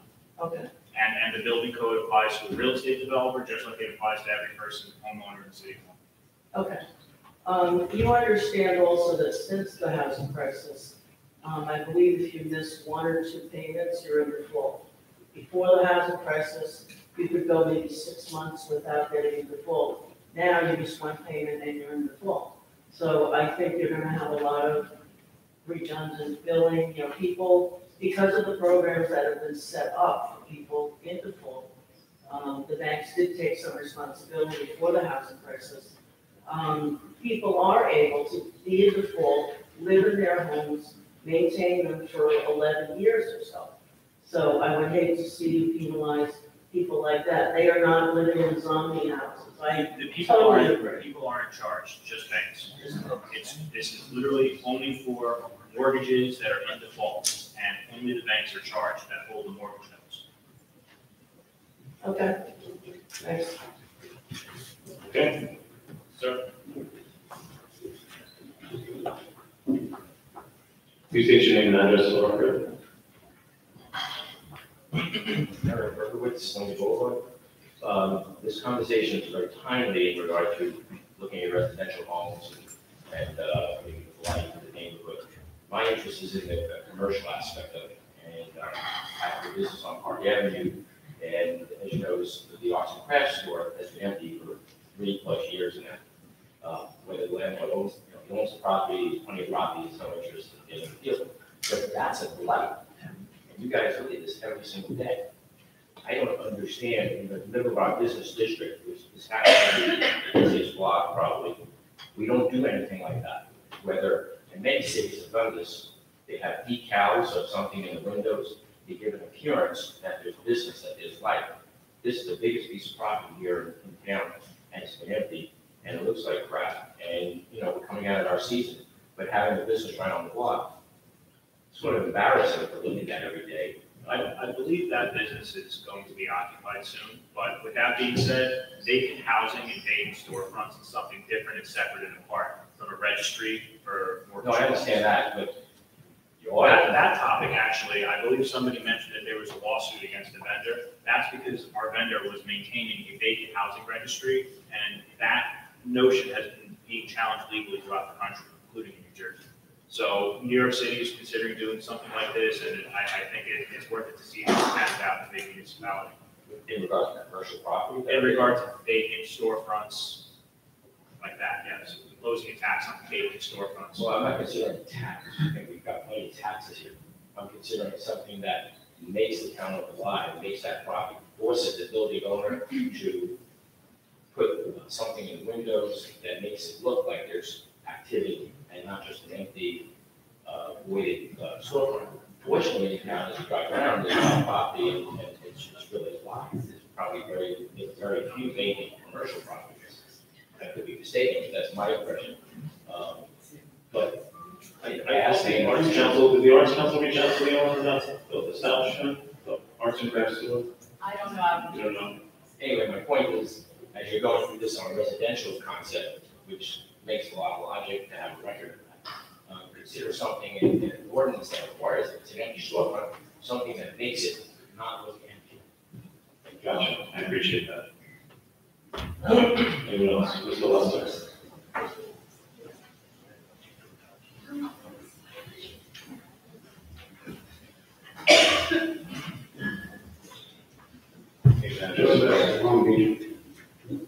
Mr. Lee makes a very good point. Do any of you guys know what default means? When the house is in default? Greg? When you don't pay your mortgage. Do when? Do when? Do. Most mortgages are due when? Most mortgages are due, I mean, I guess on the first of the month, You're right, on the first. So when are you in default? when you don't pay your mortgage. The second. The next day you're in Most mortgages default. also carry a grace period. No, grace period doesn't mean you're not in default. That's a grace period. Now, you say that the bank pays for it? Do you know any bank that doesn't pass the cost on to the homeowner? Any bank? Name one. We can have a discussion in macroeconomics all night, but I think. I'm not looking for macroeconomics, I'm looking at not hurting people who shouldn't be hurt. Okay? It only affects banks, Mr. Watson. No, it doesn't. The banks pass it right on to the homeowner. Right on. I'm asking, you know one bank that doesn't pass it on to the Mr. homeowner. Lester, you asked the question, maybe let him answer. I asked the question though. Let him answer. Go ahead, tell me. I would like to respond. I'm gonna respond. I think that unfortunately, the costs that of our building department and our beach maintenance are also passed on to our residents. The time that each of our departments spends on tracking these down, this short circuits that and allows us to provide a service faster to our residents. I understand what the bank will do with the $500 fee, is what it is. With that said, we would pass that we have to pay for our building department, we have to pay for our beach maintenance, we have to send them a bill. This provides us an opportunity to do it faster. To make more money. What if somebody is behind, they got sick, okay? They had to take an ambulance, it cost them $2,000. They couldn't make this month's mortgage payment. So right away, they're on the registry. Why not make it when a notice of pendency is filed? Why not make it when foreclosure is started? Why make it immediately upon the default, the notice of default? Maybe this will help. There's a definition here of abandoned real property in default. This is in the resolution. It says any real property that is under a current notice of default and or notice of mortgagee sale, pending tax assessor's lien sale, and or properties that have been the subject of a foreclosure sale, where the title was retained by the beneficiary of a mortgage involved in the foreclosure, and any properties transferred under a deed in lieu of foreclosure or sale. Right, it says or, right there, and or. So if you're in default, you fall under this law. So if you miss the mortgage payment, one mortgage payment, you can keep an immaculate house. And if you miss one mortgage payment, you fall under this $500 automatic. Is that fair? You would accomplish the same thing by saying when a notice of pendency is filed, when a foreclosure is filed, and you wouldn't be hurting people who might have had it up on. Well, I think he's saying you're not hurting anyone with the bank gets the bill. John, come on, you know that the bank's gonna pass it right on to you, right on you next month. The same way if they have to pay your taxes, if they have to pay a bond. There's not a single bank, and I asked that question, a single bank that doesn't pass it on. Scott, you know that. And Roy, you know that if you're citing Ms. O'Leary, which I appreciate her coming up, her recitation of the foreclosure process, as an attorney, you are aware of, is incorrect. It doesn't automatically go to foreclosure. There are mandatory programs with the court. Excuse me, you asked me a question. Yes. No, I didn't ask that question. Please let me finish. I certainly. Can I finish, Roy? Yes. There are mandatory modification programs. The banks can't just foreclose. This has the definition of what the default is. I understand and respect you disagree with that. We can agree to disagree. But can you tell me why when it says notice of default, you're saying that's the same thing as foreclosure? I can tell you, your position is that it hurts the occupant of the home, the person residing there. We have a bigger challenge. We have to keep a mind on the community, on the block, and all the people that have to live there, watching this blight destroy their property value, watching the health and safety of their children, who have to walk past these unkempt houses with rotting food, not be touched because the banks don't care. Do you think if someone falls behind 1 month, do Somebody's going down, I can't hear you. you think if a house falls behind 1 month because of a sickness or something, they're gonna have rotting food and stuff like that? No, people run into tough times, Scott. Scott, I wouldn't mind, nobody's saying that it goes into foreclosure. You can't do that. What you put in here is default. That's entirely different. With respect, I think you misread. I think we'll agree to disagree. I believe you misread. How does, what is notice of default mean, Scott? I'm sorry. Roy, this isn't a lecture from you or a lesson from me. You can read it. I invite you to read it again. That's not the intent of this, and that's not. I know it's not the intent. That's why I'm asking you, why not make it right?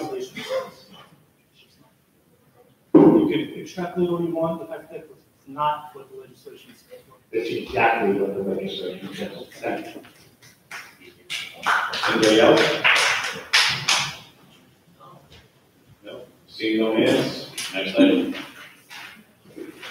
On to the regular calendar. Item 1 is an ordinance to amend the code of ordinances of the city of Long Beach for emergency ambulance services, appearance of town on this item already. Item 2 is an ordinance to amend the code of ordinances of the city of Long Beach regarding housing, property rehabilitation, and conservation code, or to default registry, appearance of town on this item already. Item 3 is a resolution authorizing the city manager to enter into a contract for the complete reconstruction of Pacific Boulevard between East Broadway and West Broadway with the lowest responsible bidder. I believe we have a motion to make a correction on this item. I have an amendment to the item in the resolved section, the last, and this is the second to last line where it says account number H3018.52278 sewer upgrade. It currently reads in the amount of $29,295. It should say $36,370. I'm gonna offer that amendment, and then the numbers all calculate up. Voting, Councilmember Mandel. Yes. Councilmember Mandel. Yes. Councilmember Moore. Yes. Vice President Donovan. Yes. Councilmember Rowland. Yes. Motion passes.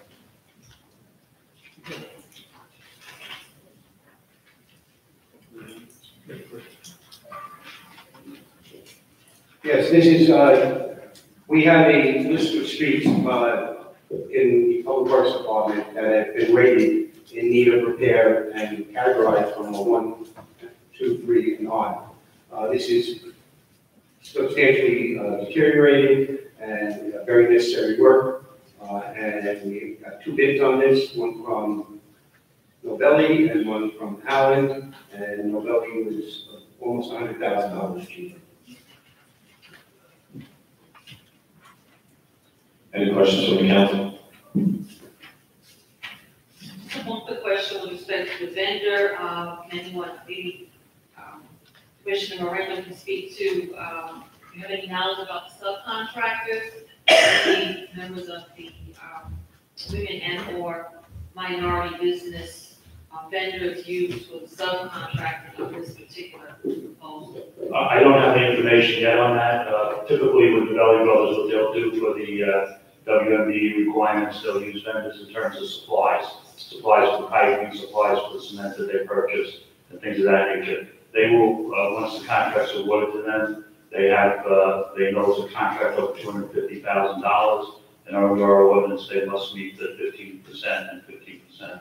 And that's an effort that they will put forth, and they will supply us all the information.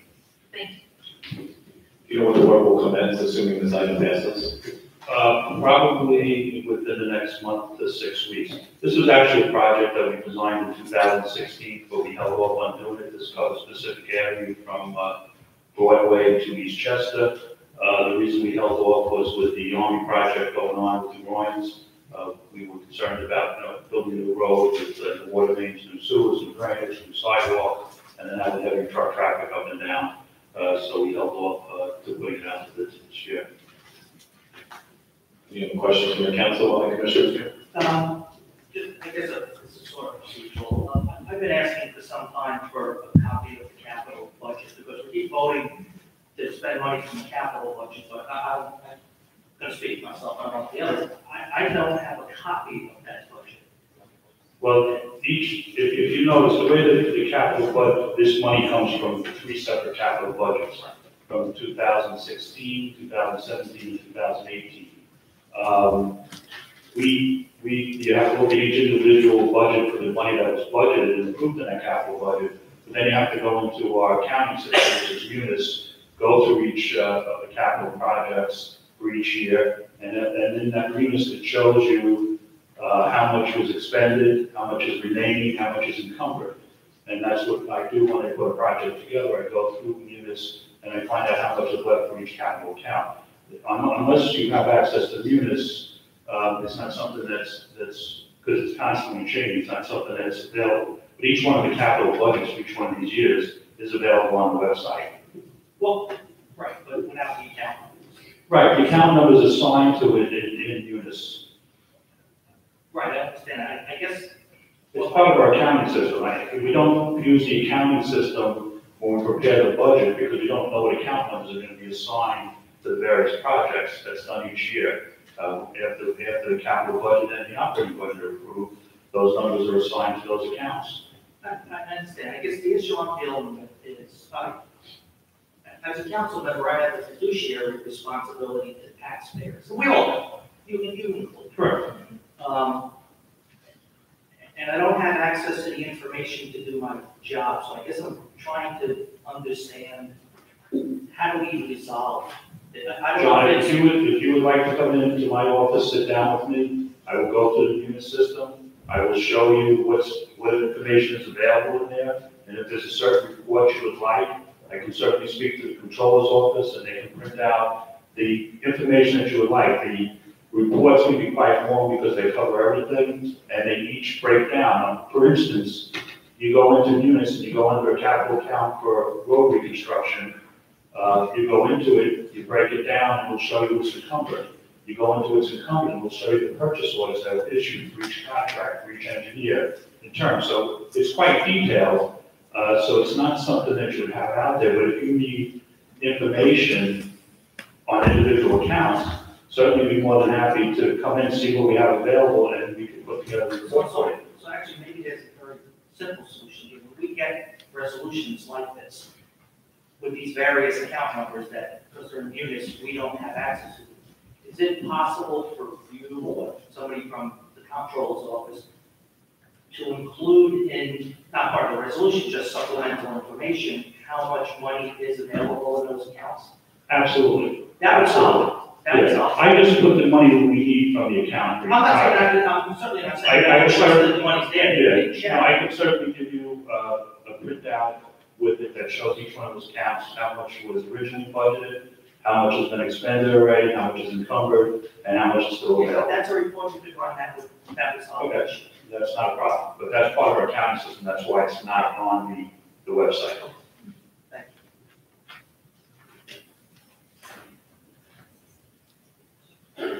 Any other questions, council? Anyone from the public? Comment on this road reconstruction? Mr. McNally?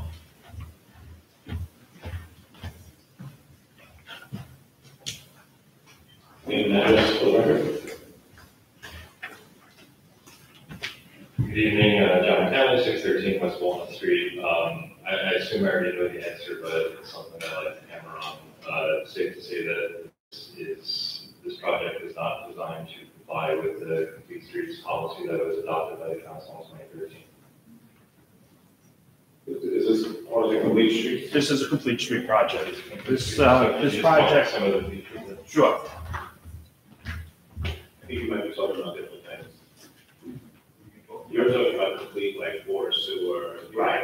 That's not what he's referring to. I'm talking about bike lanes, doing crossover safety improvements, stuff along those lines, such that the city adopted a policy in 2013 saying anytime we're digging up a road or recutting a street, that we're gonna put all those elements. Certainly, I mean, we're gonna have new crosswalks there, there'll be new lighting, new sidewalks, new curbing, new water main, new sewer main. I mean, it's a complete roads project, whether specific for that area actually calls for a bike lane is not necessarily the case, you know. You have to do it apart. You have to do it exactly. This is a residential street with, you know, parking outside a very narrow street, so it's not a very large street, wide street, I should say. But we can look at all the possible.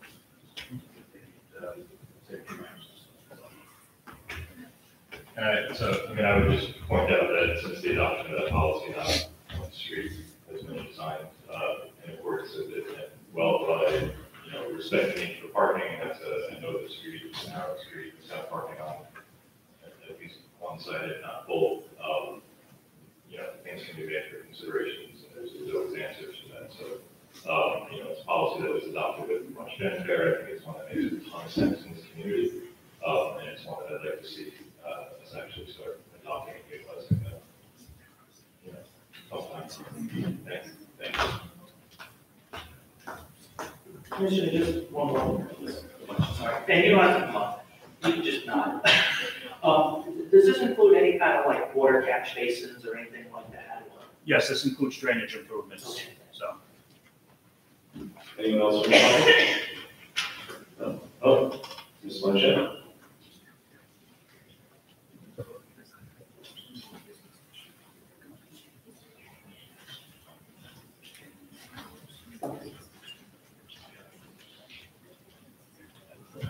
Allison Blanchett. I want to echo what John McNally was just speaking about. This is a whole gutting of Pacific, and we have not realized any complete streets in the city of Long Beach since adopting that legislation. That was 2013, right? This road, this particular boulevard is used by a lot of school-age children to get to school. This is used by a lot of families to get to the beach. And you are prioritizing parked vehicles over human bodies being able to move safely. I would highly recommend that you take a look at what the plans are for putting pavement back down. I would highly recommend that you consider the rights of pedestrians and cyclists to access streets safely and equitably. There's no prioritizing vehicles over the lives of people walking and biking. It needs to be a complete street for all. I'm going to recommend that this council take a good look at the plans, any schematics or whatever that, but do you have anything of what the final project will look like? Absolutely, otherwise we would have been able to put it out to bid. Okay, has anyone seen it? Yes, it's been on the design board since like before I got here. Okay, this is Right. a project that was started in 2016, and the only reason we held up on it, this is not a wide street. We have other streets like Edwards that we're doing bike lanes on, that we're in the middle of designing. Those streets are wide. People bike on every street, people walk on every street, people have strollers and wheelchairs on every street. We need to make sure that they're designed to accommodate everyone equally. So when did this bid go up, by the way? On, in that or whatever? Did you guys put it up? This bid came back on August 2nd, How long was it up for? about 2 months. 2 months. And they're doing another project here, right? Valley? Valley has done several projects for us, as well as other contractors. Okay, They were the whole business. Okay. Well, I really would like you guys to actually consider complete streets, because that's a street that people are using to get to and from school. And, you know, lives matter. Thank you. Anyone else on the road reconstruction of Pacific? Seeing no hands, time for the next item. Item 4 is a resolution authorizing the city manager to enter into an agreement for design and engineering services for the replacement of a split air conditioning unit for the Long Beach Police and Fire Department located in the city of Long Beach. Yes, we currently use a cooling machine that we acquired from the Nassau County Office of Emergency Management as a temporary fix in both the police and fire department. This is a very necessary thing. This summer, before we had it in place, the average temperature on the hot days on the desk was over 100 degrees. It is not only damaging to our employees, but it also puts a tremendous strain on our computers and our infrastructure. So this is really a crucial issue to maintain a quality life and to protect our equipment. Any questions from the council? This project is being split up with the engineers being done, and I assume afterwards the company again. Why is this not being done as a design build? A commercial HVAC company would do the whole thing and not require us to have to pay an engineering company up front and then. Actually, we originally got the original pricing on this from Carrier, and one of the things they would not do is do the design for it. One of the requirements would be for us to get a design engineer. So this is based on a system that Carrier could afford as a replacement. So this is why we put the RFP out for engineering firms to do the design. And it's beyond just designing the system too. There's a lot of old ductwork that has to come out. There may be some asbestos issues. There's also, the new ductwork is going to have to be designed into this project. I got contacted a commercial HVAC company just to get an idea, and they said it was sort of unusual to do it this way. That normally that's something they would do as part of the process. As I said, we contacted Carrier, which is part of the state contract on demand. Carrier came in, reviewed what we needed to do, gave us a proposal when we put this in the capital budget 2 years ago, and they said that we would have to get the design firm to design the systems. So that means we would only use Carrier. That means it's not. Well, we would have them design it as Carrier or approved equal within the specs.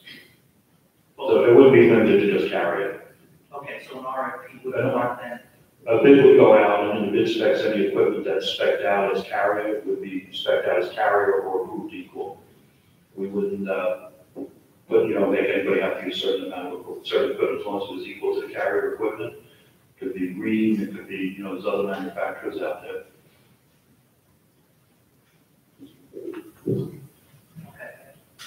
What's the timeline for finishing this? Well, the engineering should take about 6 weeks, and then we'll go out to bid for 2 months, and it's probably a 4-month project. Thank you. So before next summer? Before next summer, concept done. Thank you. Any other questions from the council? Any questions or comments from the public? Dual AC for the police and fire, Mr. Dustin?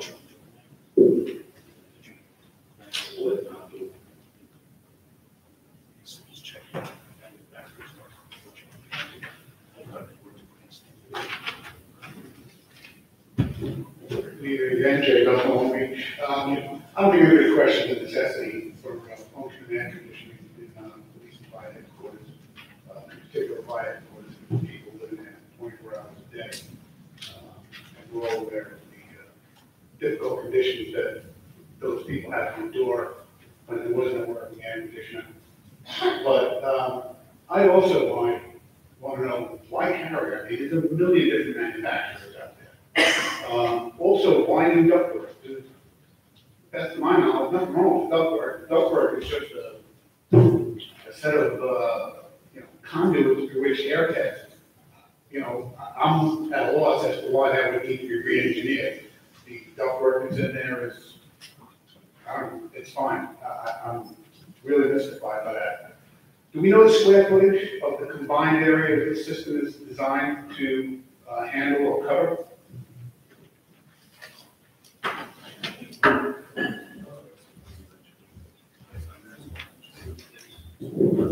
First of all, we're switching from a system that's actually internal in the building itself in the room to a split unit on the rooftop that's going to do both air conditioning. application is that we're switching from an internal unit that's in a room within the police department. We're switching to a split unit that's gonna go on the roof. So there's some structural engineering that needs to be done to support that. And the ductwork will have to be changed because it'll be a different type of system than we have now. This is gonna be an extensive project, so we wanna have it done right. We've got some really great proposals from engineers. They really understood what they were doing. We had 7 proposals, and I think we should move along and get this finished before next summer. This will be one of the things the engineering firm is gonna do. They'll calculate the square footage, they'll calculate the heating requirements, they'll calculate the air conditioning requirements that will be needed to satisfactorily, heat and cool the areas.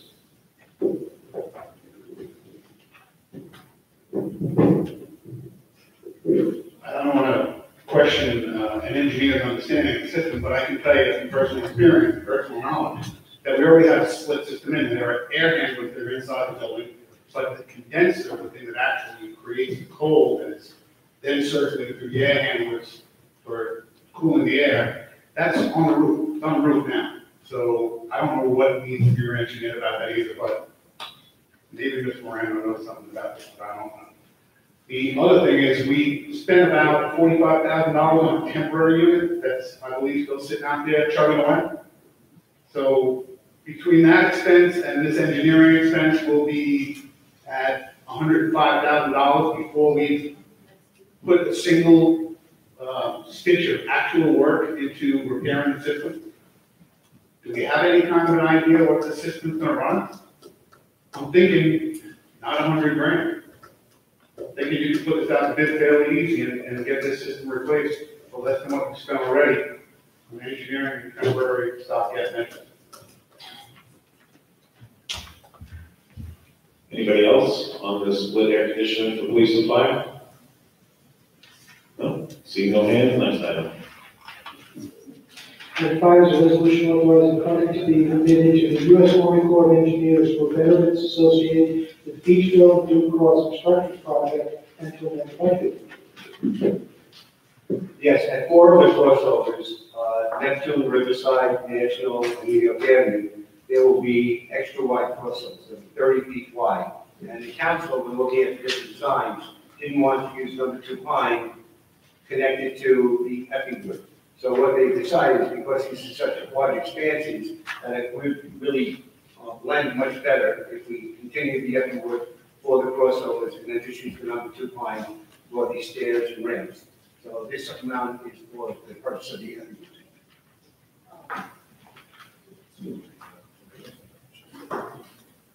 No, there's no railings, right, John? I'm sorry. Doesn't include railings, does it? This does not include the railings, it's a separate item that's still being discussed with the Army Corps. Okay, thank you. Any other questions from the council? Any questions for the public on the 30-foot wide walkovers to go over on new news? No? Seeing no hands, next item. Item 6 is a resolution authorizing publication, preparing an ordinance authorizing financing for various capital projects in Fort City, stating the estimated total cost thereof of $8,264,616, appropriating said amount therefore, including the expenditure of $4,292,116, expected to be received in the state or federal aid or special assessment revenues, authorizing issuance of not to exceed $8,264,616 bonds of said city to finance said appropriation, and further authorizing any amounts received from the United States of America and or state of New York and or special assessment revenues to be expended towards the cost of certain of such capital projects as indicated herein, or redemption of any notes and bonds issued therefore or to be budgeted as an offset to the taxes for payment of the principal of and interest on said notes and bonds. This item is for publication only, and hearing will be held Thursday, September 20th at 7 p.m. On to the voting.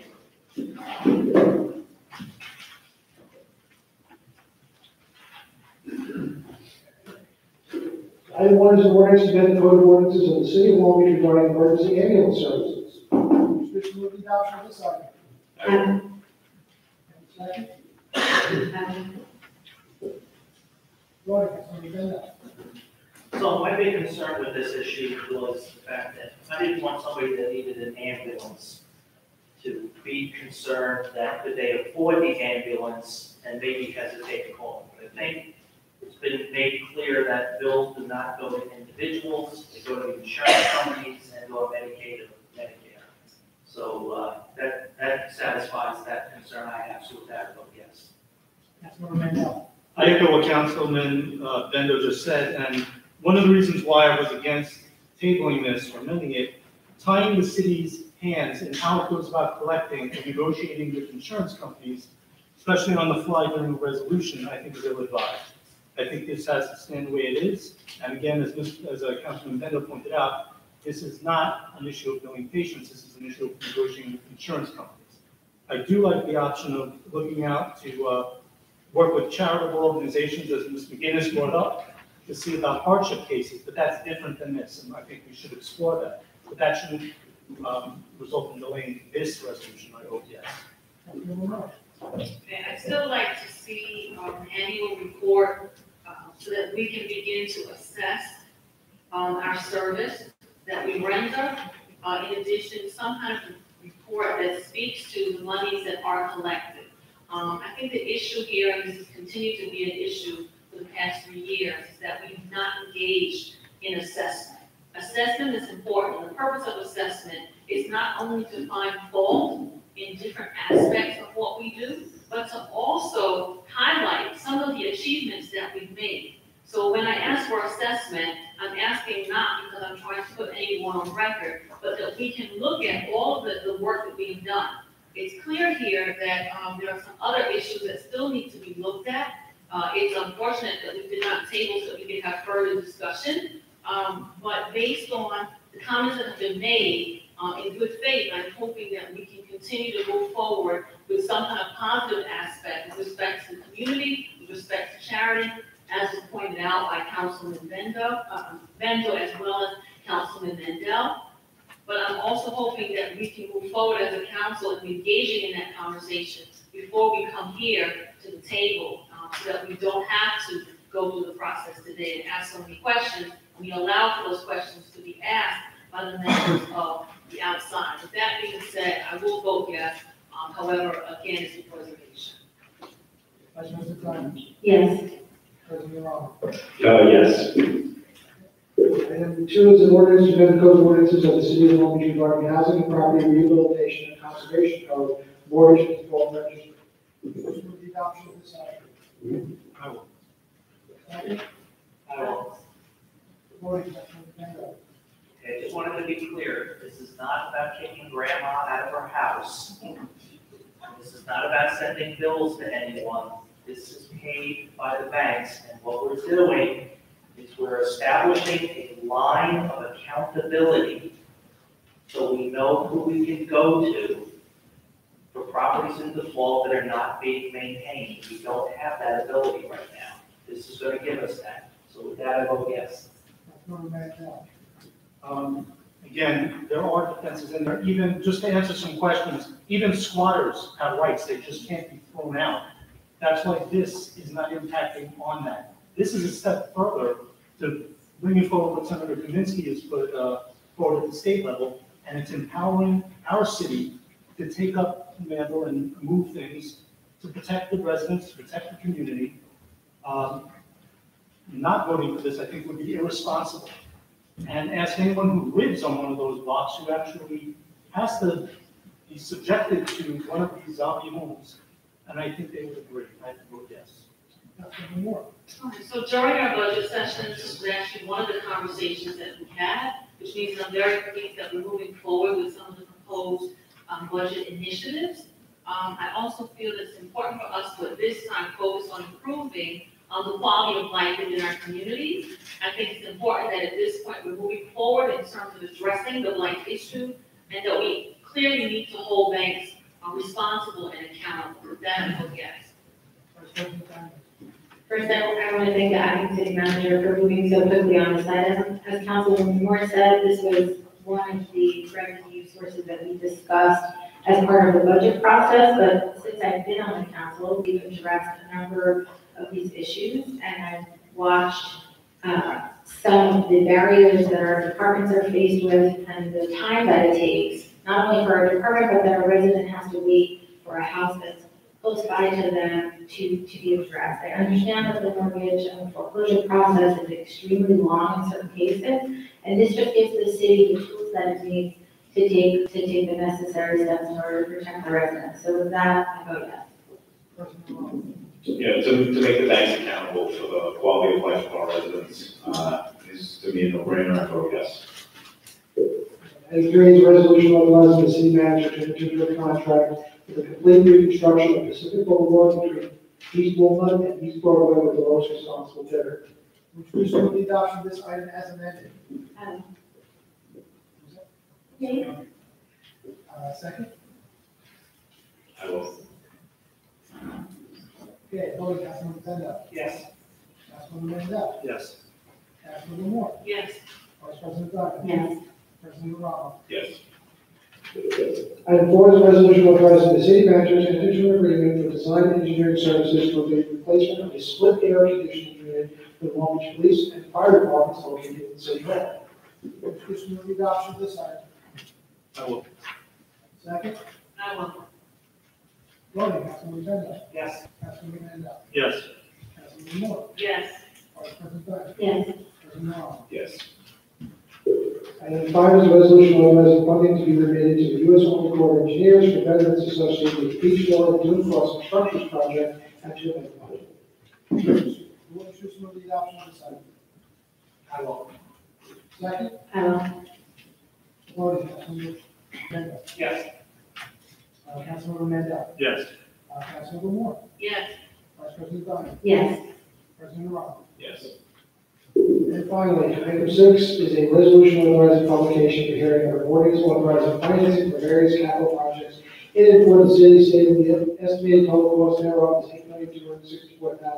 $8,264,616, appropriating said amount therefore, and including the expenditure of $4,292,116 expended to be received in state or federal aid or special assessment revenues, authorizing issuance of not to exceed $8,264,616 bonds of said city to finance said appropriation, and further authorizing any amounts received from the United States of America and or the state of New York and or special assessment revenues to be expended towards the cost of certain of such capital projects as indicated herein, or redemption of any notes and bonds issued therefore, or to be budgeted as an offset to the taxes or payments of the principal and and interest on said notes and bonds.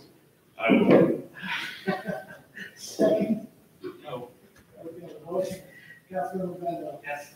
Councilmember Mandel. Yes. Councilmember Moore. Yes. Vice President Dodd. Yes. President Romano. Yes. City manager's monthly personnel report has been filed by the city clerk. Will make motion to close the meeting. Second? Voting, Councilmember Mandel. Yes. Councilmember Mandel. Yes. Councilmember Moore. Yes. Vice President Dodd. Yes. President Romano. Yes. Okay, we enter our good and welfare section of the meeting. As everyone knows, you get 3 minutes of uninterrupted time. I would ask to be respectful and maintain composure.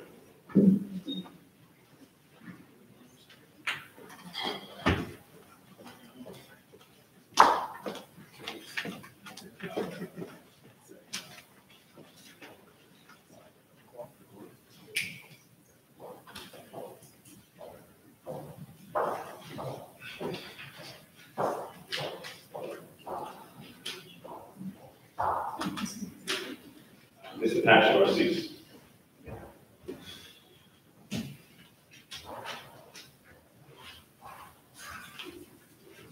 I'd like to thank you for looking out for the best interests of the taxpayers and homeowners of the city. It's the right thing to do. Way overdue, way overdue. All right, I just wanted to bring to your attention, my cousins do the repaving of the streets. They own the company. My uncle owns the company, now the brothers own the company. All right, you're not aware of that.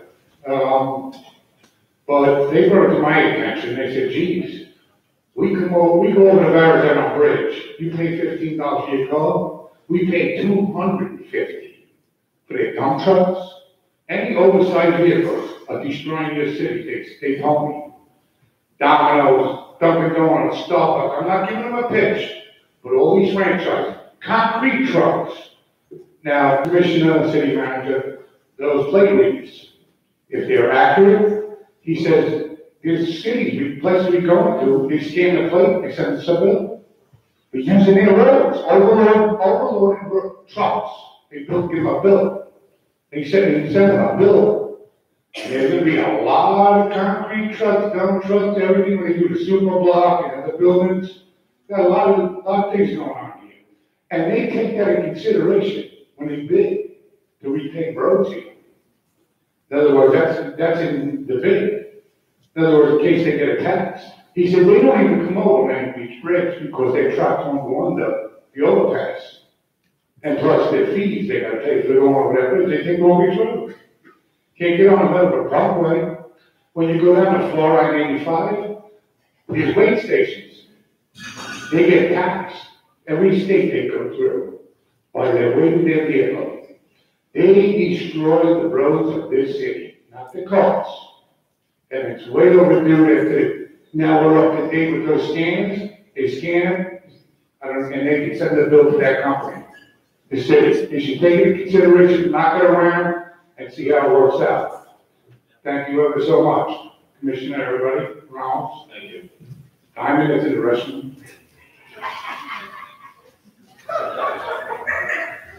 John McNally.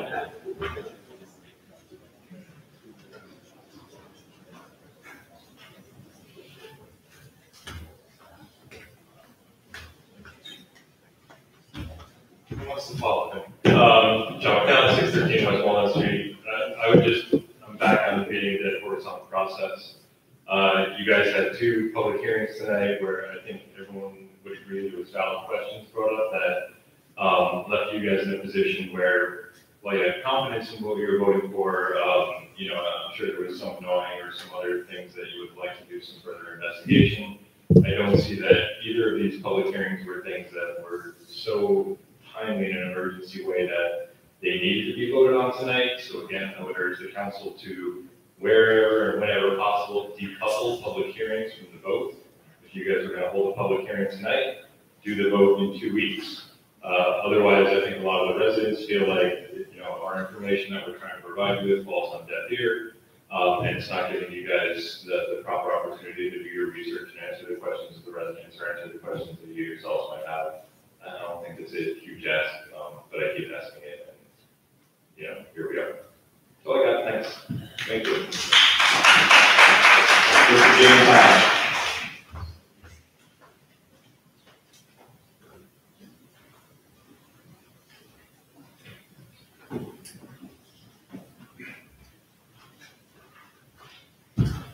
Good evening.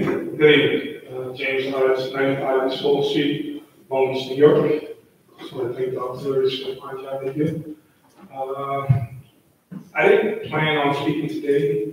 I just planned on coming to the city council meeting. Haven't been in a while, but as I entered the door, I was greeted by 2 police officers that said that they were waiting for me to give me a summons, and found it very strange. And then one of the police officers proceeded to say, there'll be a warrant for my arrest. And some of the people here heard him say it. And then the young lady that was there, she then said that I'm an embarrassment and I should be ashamed of my support. I think I've been in Long Beach 41 years of my life. I've given just about everything I can to where I really have nothing myself and trying to rebuild my house.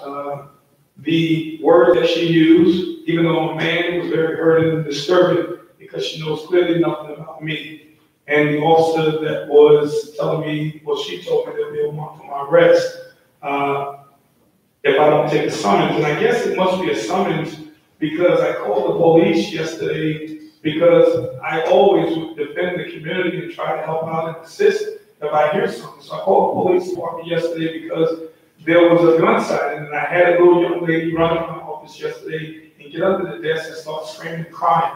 There are several different people, and one of the ladies had to go and talk to the little girl. I ran downstairs, ran outside, down the street, almost next to McDonald's, there were some guys and some activity. I don't know exactly what was going on, but what I wanted to do immediately is because I can't defend against a gun, I wanted to call the police and try to get them there as soon as possible.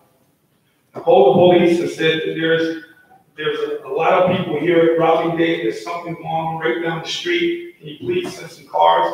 And I don't care necessarily if you say that I called, right? But I do know that in this day and time, when you just say, well, listen, you called the police, this and that, people that are around can get mad because you called the police and they feel like you're telling on them and snitches and all that. I never cared. I would never do that was killed. I would never do that was shot. So I always call. I don't play with guns. We did 3 guns in my bags for the church and Marcus Tinker. So I got back in front of the MLK Center, and 2 of the people there, one of the officers was talking to me, and I told him, I don't exactly know what's going on, but can you get some cars down here? I think it's a little tension. I don't want any of the children to get hurt. And they said, well, give me more details. I said, I don't know details, but I do know it was a possible gun, and it's kind of short. You know, and I called, when I had called, and so the other police officers walked over, and 2 of the guys walked over and said, well, that police officer, I'm sorry, one more time, I'll try that tonight. The police officer just said, open the effing street. You don't have a effing permit. And then the officer proceeded to tell me with several different guys around, not knowing exactly who they were, give me more detail. I said, I'm not exactly sure. And he started, telling me, the officer, you called. And then the guys around me, not knowing that they probably could have been in gangs or whatever, you called. You said that there was a gun, so tell me what's going on. And I said, why would you? I said, even though I don't care for these guys, because I don't care about the safety of the truth, why would you yell and tell this? Because the guy said, who called? He said, James, you called. So I just think that in training, that was wrong for him to do. I think your time is up, Mr. Hodge. Okay, and then to give me a ticket today, when I'm just saying. I think the police commissioner can speak to, if you see a gun, I'm pretty sure you're supposed to call the police. So I don't know that's why you got a summons and then maybe. No, let me finish. Let me No, I know that, but don't be trying to send it, okay? Saying that you're pretty sure. I know that if you say it, but I'm saying, let me just say this. I'm not over Robbie Day. I am the president of the organization. I'm not the executive director. I did not instruct the street to be blocked. I am not over the Robert D. Gore Foundation. So why would James Hodge get a ticket and say that I threw a block party? I never instructed the street to be blocked. The city helped sponsor the event. The city helped do events. The city did a flyer themselves and put on their website. The city came down, all the councilmen. The city met with the foundation. Sometimes, why instruct all these officers and then say that you just meet? Your time is up, please. Okay, so can you just let me know why James Hodge? Mr. Hodge, I think I understand your concerns, and we can discuss them at a later time, but it's really not appropriate for the city council to comment on pending legal matters, which you seem to reference just now. However, I'm happy to address your concerns at a later point in time. He just gave the administrator, the police commissioner, a chance to. Because I'm just understanding, why did I come to the council meeting? If you see a gun, you should go in the house. That's all. I have to advise the police to mention. Okay, well, I'm saying that if any council member I just came to a meeting, if we want to go there, listen, so on a legal matter, I will tell you this. I'm telling you, if you want to start harassing me, it's the wrong thing to do. I promise you. I've been here before. And I would call Brad Bruin tonight. If I come to a council meeting, I'm getting a ticket for nothing, for calling because I feel the children are in danger and nobody has an answer. And obviously they went back to talk to someone, so someone instructed them to give me a ticket to them. It's wrong. And I'm just saying, so if I'm going to start being harassed, then I got you. I hear you. Okay? I ate it before, I'll eat it now. God is on my side, and the community knows nothing will happen yet. Okay? Ms. Janice Gals? I'm sorry.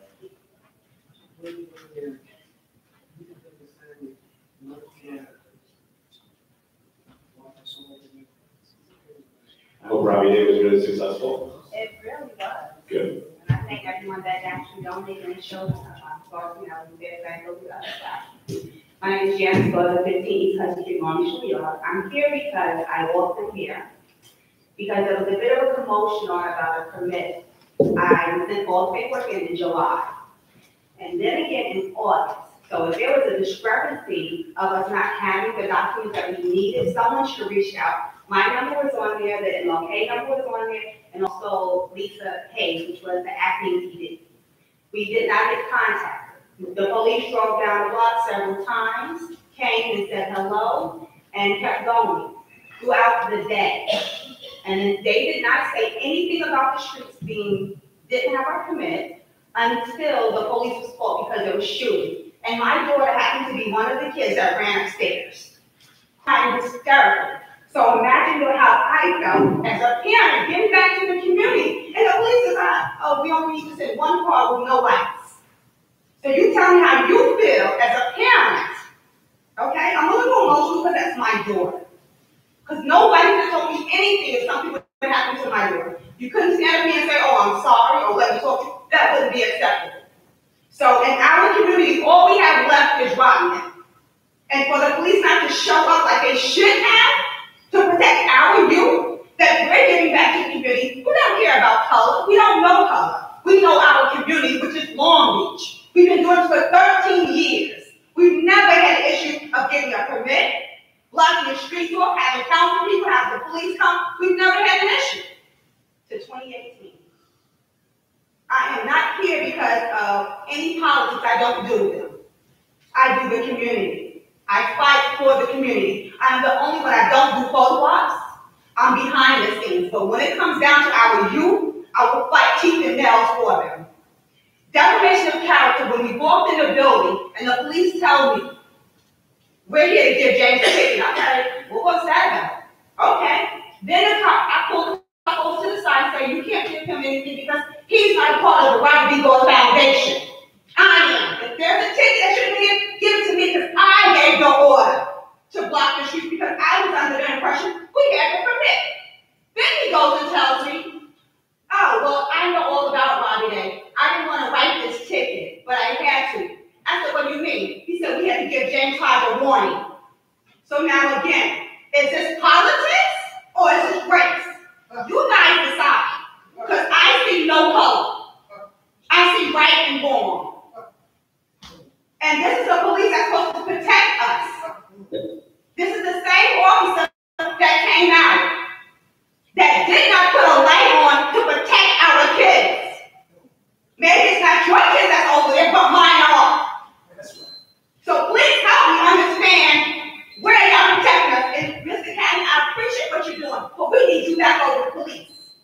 Because evidently they're not following rules and they're doing whatever they choose. But when it comes down to my daughter, we're going to get answers. Y'all decide how y'all going to give them to me, but we need to get them tonight. That's all I got to say. You ain't got to tell me my time is up.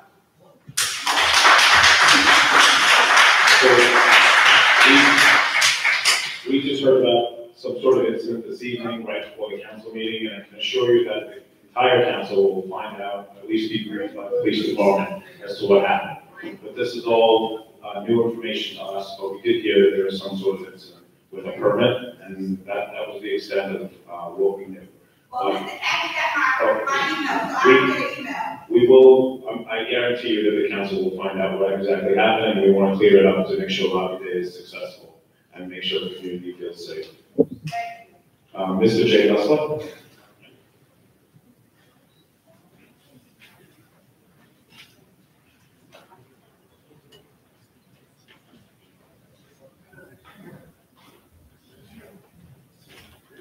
Good evening again, Jacob Long Beach. Any update on the city manager search?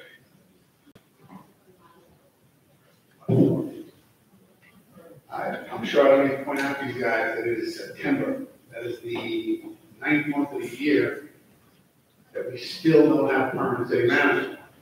Now, a couple things come to mind. One is, look, one guy's been doing both the police commissioner and city manager job for the last 9 months. So one or both of those jobs are basically unnecessary because if one guy is doing it, how tough could it be? And it's not tough. Why are we having such a difficult time filling? I understand you guys took in like 50 resumes, some of whom are highly qualified people. Please explain to the taxpayers, please explain to the residents, the people who have to live with the management of this city, or mismanagement of this city, how it is that we don't have a professional manager in place 9 months after the vacancy. It is unconscionable. You guys really need to get your shit together and get a permanent manager. This is ridiculous.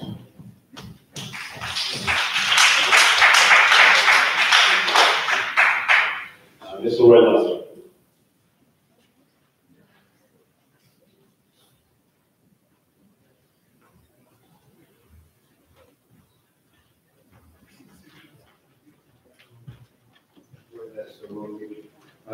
Just three quick questions.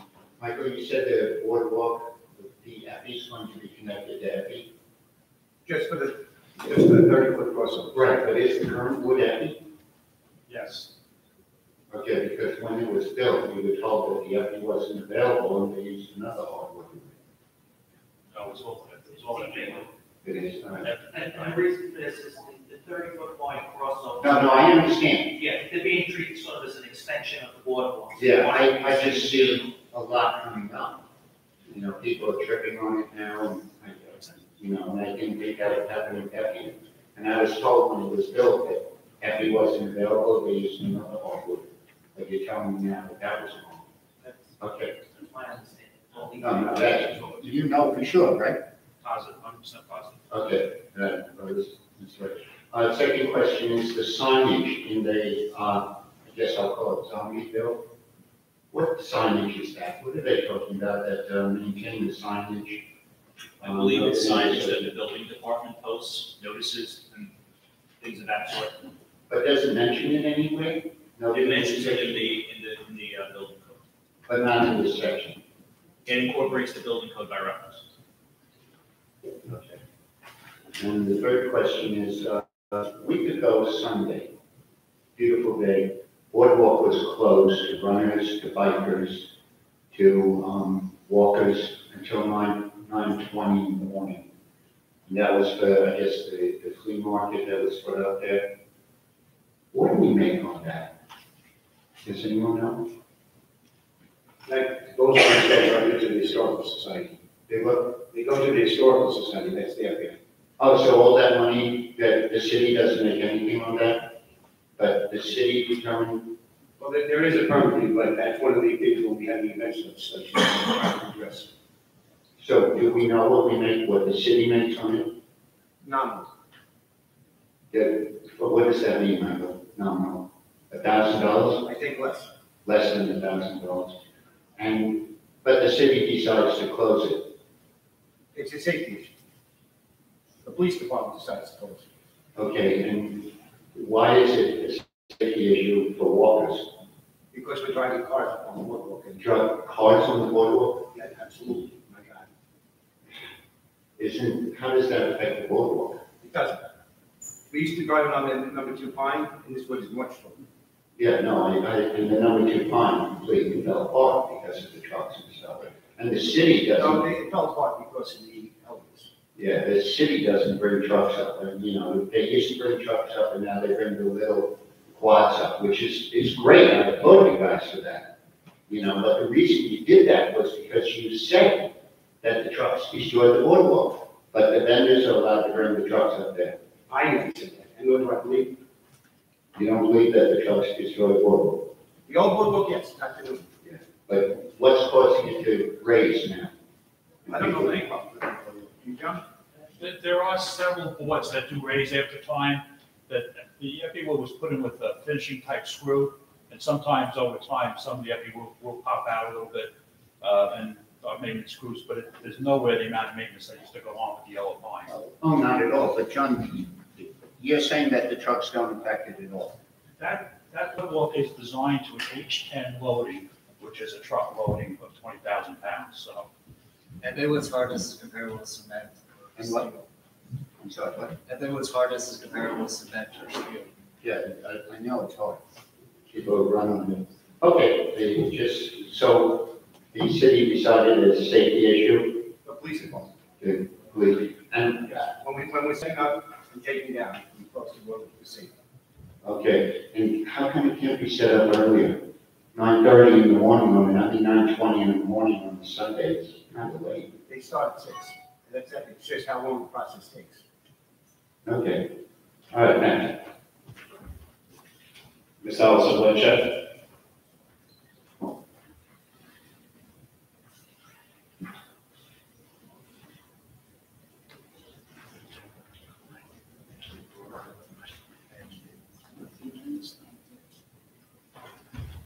Allison Blanchett. I'm speaking on behalf of Long Island Streets and as a co-organizer of Families for Safe Streets Long Island.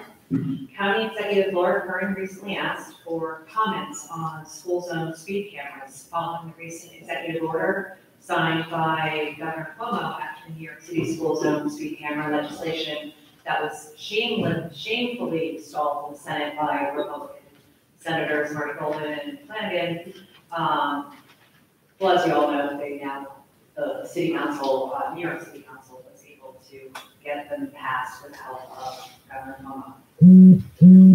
So Laura Curran has asked for comments on the return of the Nassau County school zone cameras.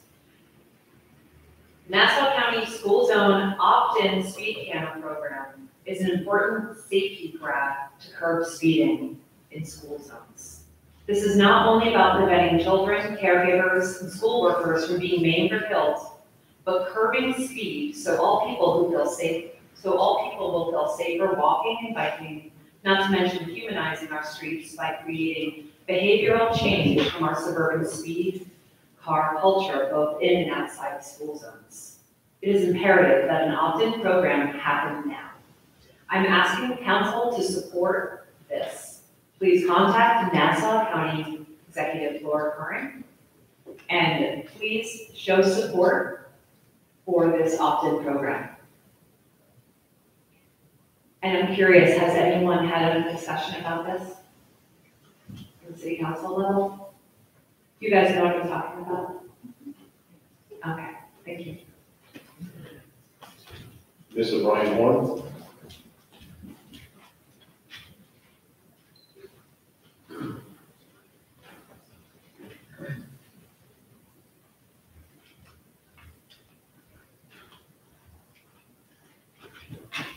Good evening, how are you? I'm here because on Saturday, September 1st, I took the initiative to, with a few other people from the unit block of East College Street, to host our very first block party. And the day was a huge success. Everyone enjoyed it, everyone had a great time until later on that evening, about 10:05 p.m. The block party was run by a group of 15 people who were not from Long Beach, and our block party got run because it's like a fight had been filed. The police were called because I called them, and the residents on the block are having they're a little nervous because next year we would like to have another block party because we have a lot of graduates that are going to be graduating this year from high school on our block. This year, the other 100 block of East Park Street, they canceled. The block party was canceled due to fighting or Nassau having to be called in or whatever. But we don't want that on my side because it had nothing to do with us. And we feel like we shouldn't have to pay for others' responsibility, especially the people that live on the block. And everyone was having a great time.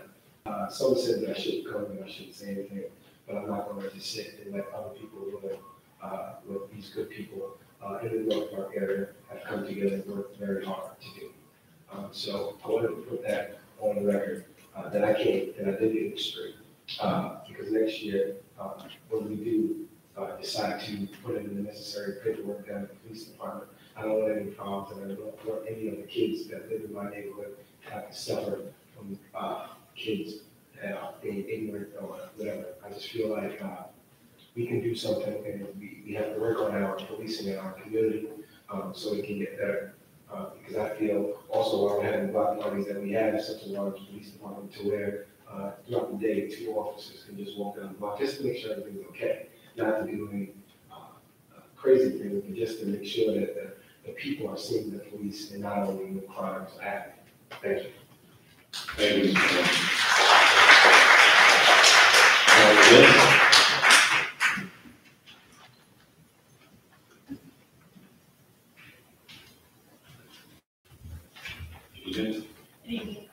Karen McGinnis, 102 Pennsylvania Avenue. I just have a few questions. I noticed that in the last bond issue document from a few months ago, which is available online, unaudited financials from fiscal year end June 30th, 2017 were used. Isn't the bond market like a little annoyed about this? And are they going to take punitive measures against us the next time we have a bond issue? Unless the audited financials from June 30th, 2017 are now available? Period.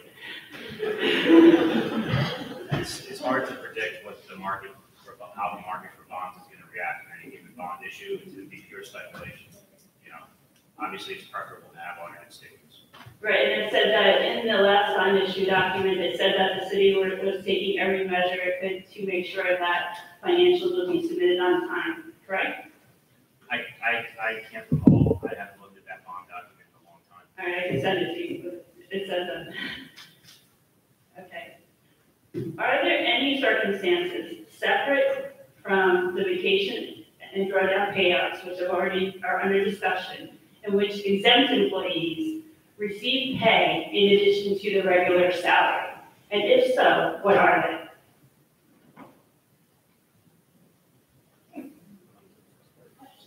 So are you asking, I'm saying that an exempt employee such as yourself, just for illustrative purposes, you get paid a regular salary. Your salary is the same every single week.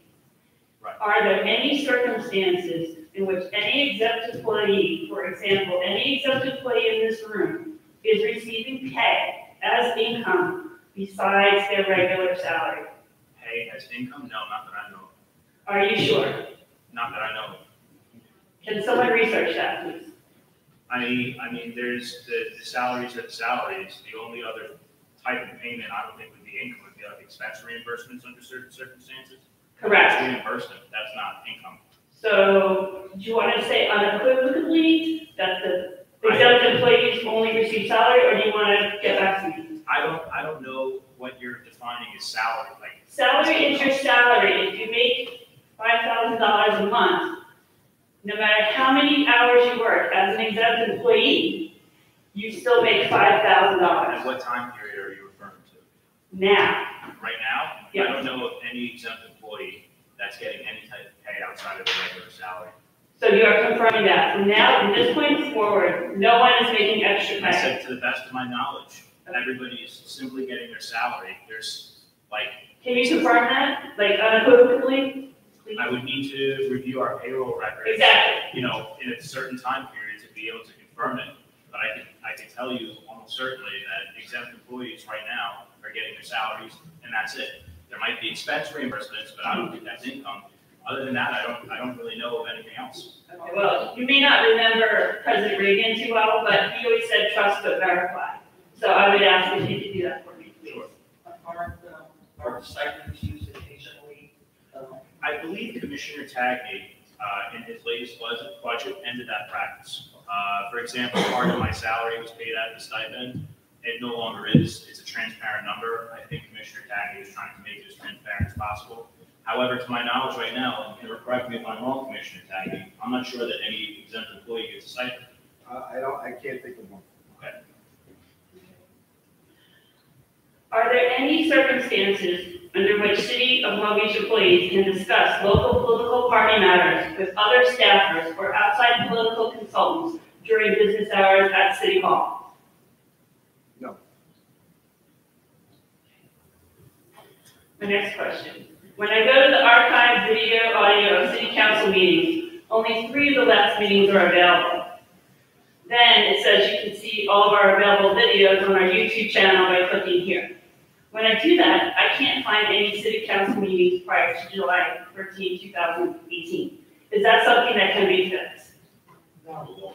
Yeah, our previous provider changes what happened. And we lost access to those videos. You can usually pay a fee to get that. Can the city manager's office look Thank you. The Commanding Officers Association has them all. No, going forward. No, going back, because they have. But as a city, we still have. No, I understand, I'm just saying, it's a reference now. Was it video and audio or just video? No, just the video. The audio we still have, but the video we don't. Okay, my last question, which is more of a question or a suggestion. I went to the city website today and went to the page that says Open Government Transparency Portal. I'm going to quote it. It says, since taking office in 2012, this administration has shown its commitment to transparency, openness, and accountability. We have achieved this by enhancing our budget document, posting essential financial documents on the city's website, live streaming city council meetings, launching the Long Beach Response mobile app, and implementing Long Beach Listens, which is defunct, and the Long Beach staff programs. In an effort to enhance our commitment to transparency, we are pleased to present our Open Government Portal. The City of Long Beach has partnered with OpenGov to provide a new web-based transparency and intelligence tool that visually presents the city's budget data through interactive charts and graphs. We truly hope you will find this tool useful, and we look forward to creating a new standard of transparency in Essex County. That's your time. My quote is, our budget is a policy tool and framework through which we allocate the resources to power our smart recovery, said City Manager Jack Shannon. It contains the city's strategic goals, priorities, and accomplishments, and it lays the foundation from which to build upon the months and years to come. The last time this site on the city website was updated was June 16, 2017. Thank you.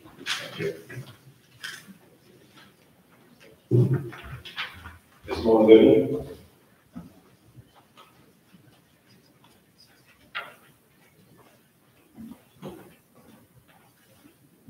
Good evening. Mom Goodman, Westport Light and Operation. So I have a suggestion. I was watching the news and saw that some seaside communities, I'm not sure if they are in New York as well, but I think the one I was seeing was Jersey, where they banned balloons. And I would urge you to make some legislation, no, not balloons when the kids go in the store. I'm talking about the release of balloons outside, which don't, they're not biodegradable and they're causing harm to sea life. And I'm really strongly urge you to do that. I think it would go a long way. Because you really need to protect the shoreline and the ocean. And not to be a dead horse, but I'm pretty sure there was a program instituted a few years back about store owners having to pay a fee, and then the city would power wash the sidewalk in front. And I'm hoping that you can look into that because, again, the sidewalks smell, the streets smell. It's pretty bad. And last but not least, I just want to make a comment about the City of Long Beach publication that was just recently mailed. I believe it was about preparedness. So please take this as I mean it. I don't understand why the city council members and the police commissioner, but we might be able to make an exception for him, have City of Long Beach jackets, shirts. You know, are you guys paying for these? Because I have to say, it irritates me that you spend our money on frivolous things like this and complain that you're short money and so the air conditioner didn't work a few weeks back or whatever. You know, you have to stop the ridiculous spending. And to me, Those jackets and shirts are frivolous and ridiculous. Thank you. Thank you. Mr. Steve Cannon.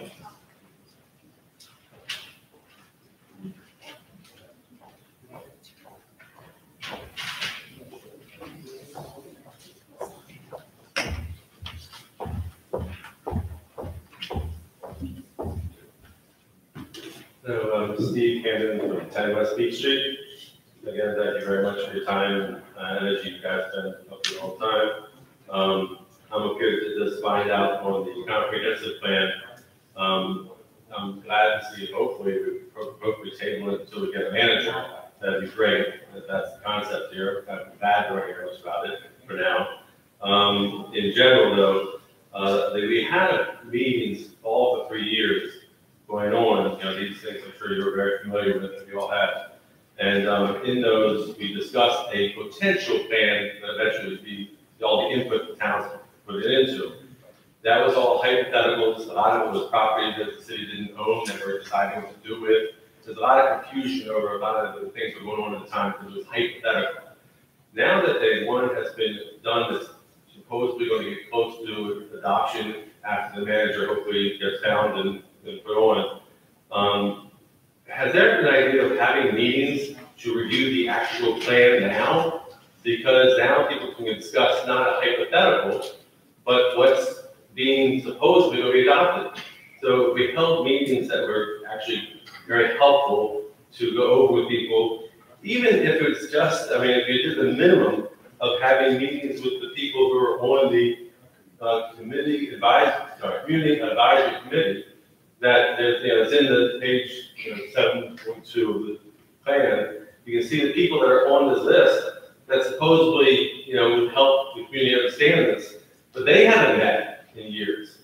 So it seems pretty odd that we've all abandoned the research of making sure the town has trust in what you're thinking of doing, when it's so easy just to have times where people that want to be involved, a lot of people here that would love to be involved in talking about it and making sure that the resiliency plans, which sound very good, that's what resiliency is a great idea, but then a lot of ideas like taking out any height statements, so therefore we're really vague on what type of height requirements we're going to have in the future. It would be wonderful if it just said, hey, let's keep the existing height requirements until the future, that decision of somebody, but not just leave it open, because that's the scary part. I think everyone knows here, when you talk to residents, the scary part is the height part.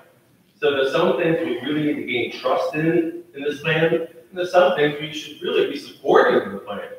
But why we've given up the idea of discussing what's now fine in general, this is silly. Is there any reason why you think we've abandoned the concept of doing public meetings, or at least meetings with people of concern? Well, there was like 25 meetings. The next stage is the zoning board one. So it's got to be voted on and passed. And then the real meetings and the real debates occur during the zoning board. So the comprehensive plan is supposed to be a guideline and a vision. And I think the discussion that you were talking about and that President Arano was referencing is the actual zoning overhaul. That's where all the fine details have to come out, and we have to have meetings and discuss it and have a ton of public outreach. But before that happens, the plan has to pass. There has to be a plan. Otherwise, we don't get to the zoning issue, because zoning must be rationally related to a comprehensive plan, lest the court strike it down.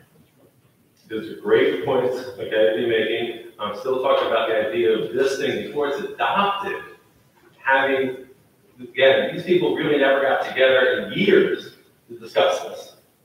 I'm on this list. So the concept of not letting us get together more often to discuss it while we wait for a manager seems to be like a lost opportunity. I'm done talking, but I would love answers. I don't have an answer for you. So does it not seem like a lost opportunity? I think the lost opportunity is not passing the numbers. But if we're passing something there's no trust in the community, that seems to be silly. We can get trust in it if we try, instead of just saying we're passing. We had 25 meetings. But no, the meetings weren't going to finalize plan.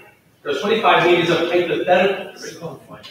Meaning, no, this is now final. every time we were talking about it, they were saying, oh, well, we're talking about a property, like let's say, the foundation block that we don't own.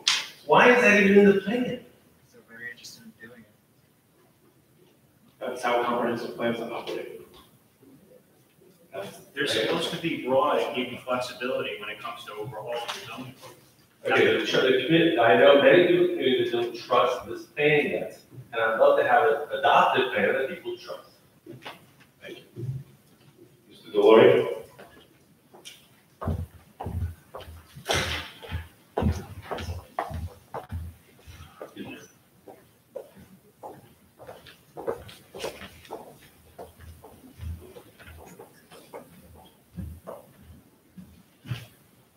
Michael Lloyd, Walton, New York. I have a couple of names on the bottom. I'd like to discuss in 2 weeks what the bonding will encompass. I'll keep it short. All I'm doing is asking for discussion. Items that are in the capital improvement budget, which some of you have highlighted copies there. An EAF and EIS for the comprehensive plan, 150,000. Zoning, this is page 7, by the way.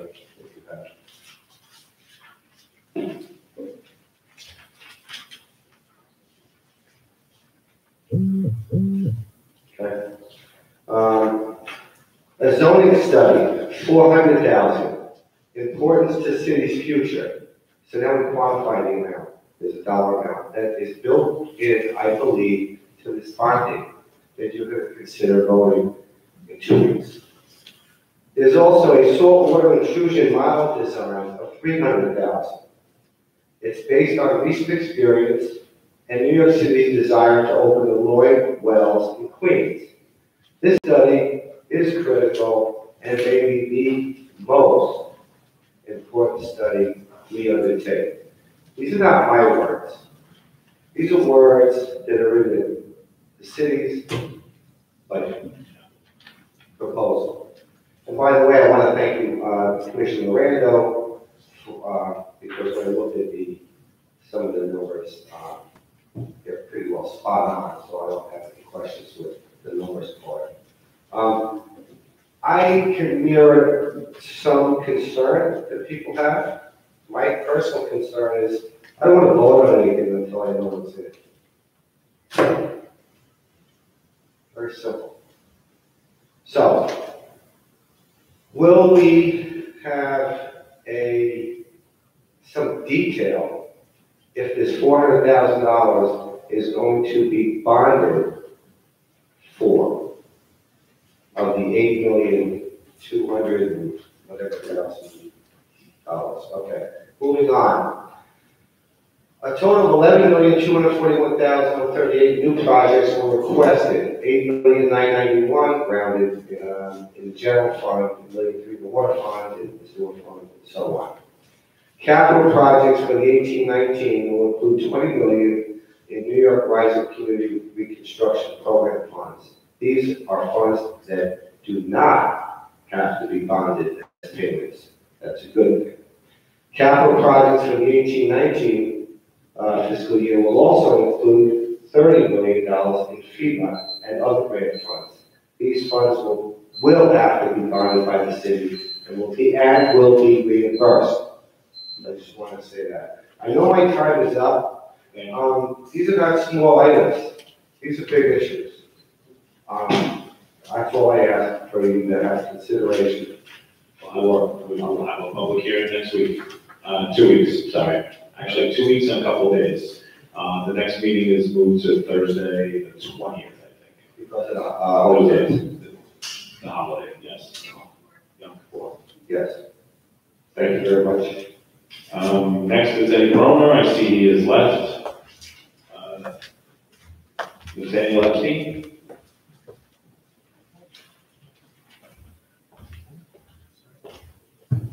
Good evening. So I'm here tonight because it seems like every few months, someone I know from high school at my age or younger is dying of an overdose. heroin or prescription drugs. And that's, I wish I were hyperbole, but I mean, if you look at those statistics, 12,000 people died per year, died in 2017 of heroin, almost 30,000 prescription opiates. And this is a problem. This is a problem that's hit our town particularly hard, and as I'm sure you all can see, the federal government is determined to do basically nothing about it.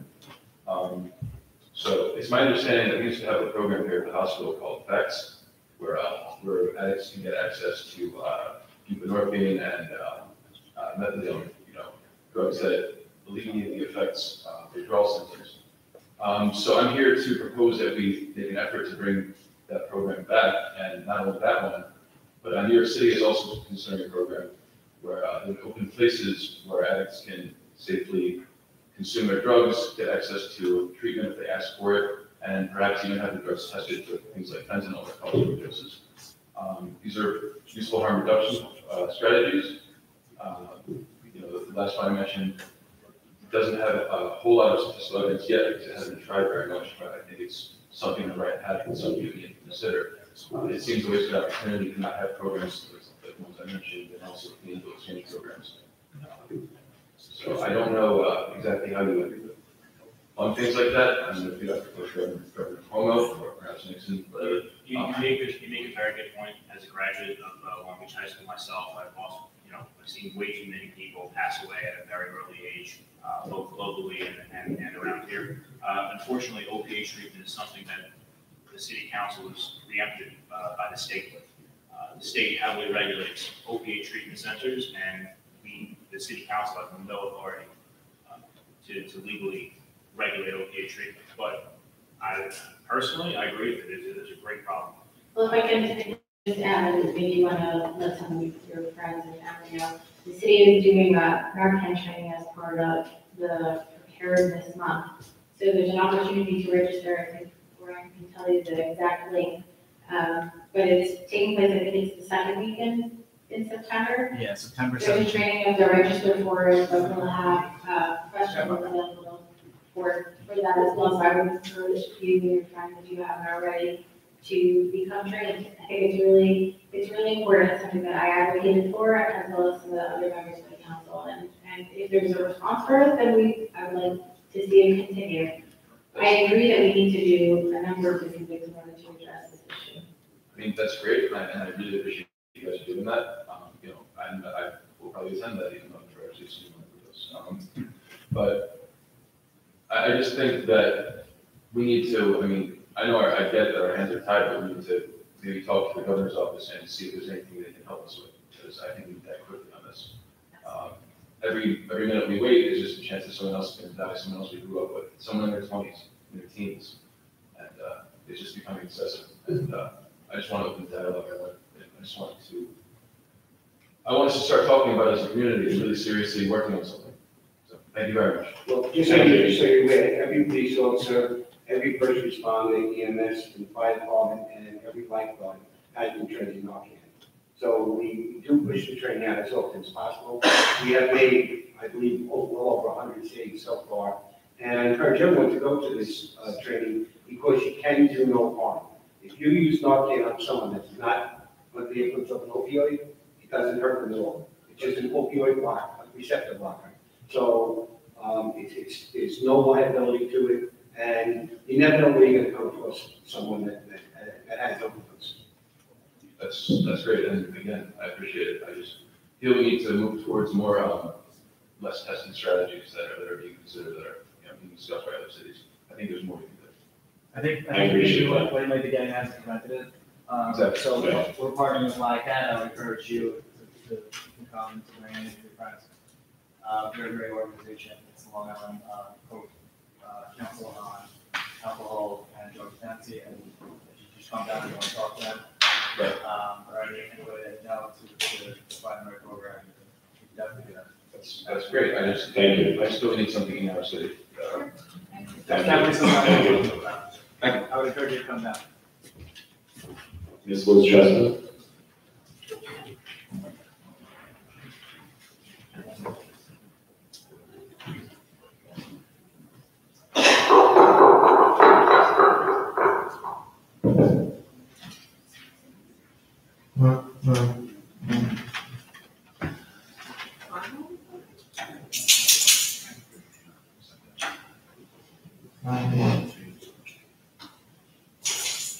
I'd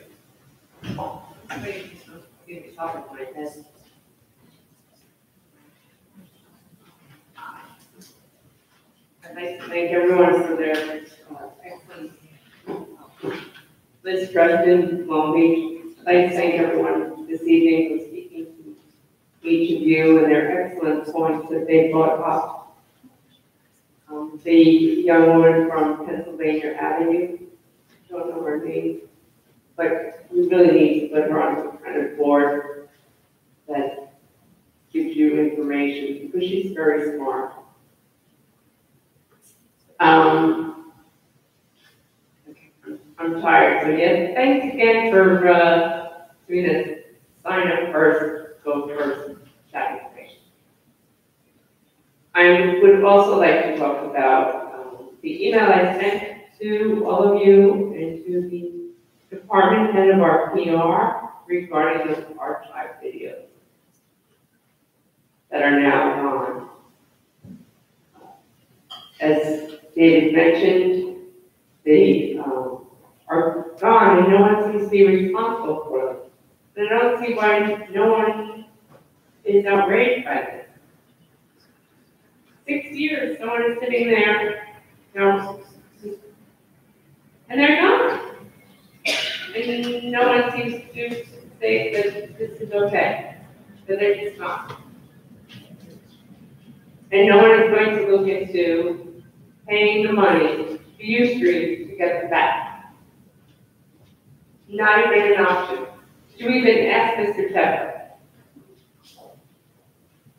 Did you ask him, could you get them back?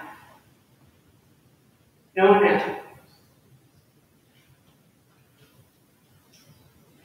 I'm concerned for a number of reasons that they're gone. Number one being that we'll only have audio recordings available. And how will the city plan for alternate formats for people with disabilities? Ms. Goodman mentioned the intentional release, that's what it's called, about the balloons, intentional release. Surfrider is going to be doing something. I believe that a couple of you may have been addressed about the issue as well, and I hope that it can move quickly. I'm following up for Mindy, last council meeting. She asked about the parking. Find out anything about that? Okay. And okay, so I've mentioned this a number of times, each time I come up, people, I'm just tired of coming up and talking about the same thing. So we said that we would write it down and you would address them. Did you say that, yes or no? The Lincoln parking? No. People that come up for good and welfare, they ask the same questions over and over and over again.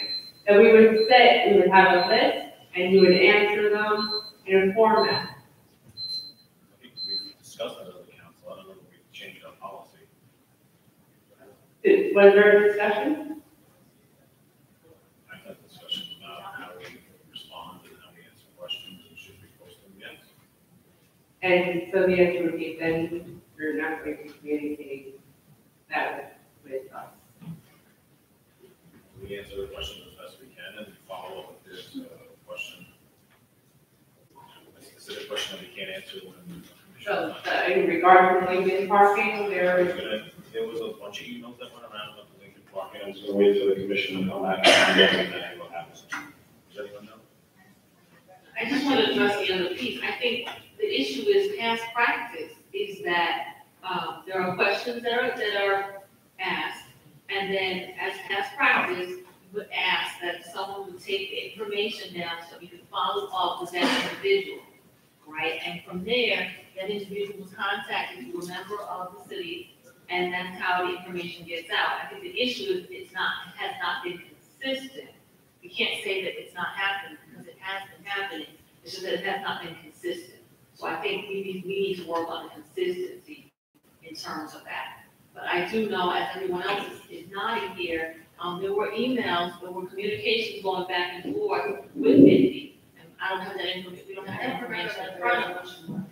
But I know that we talked, I agree with you. I know we talked about it, and I just don't remember. Right, it just wasn't a resolution, it was something that we were doing, again, showing transparency and showing that we really appreciate community engagement. Thank you. Raj, you're on my way home. Miss Kathleen O'Reilly.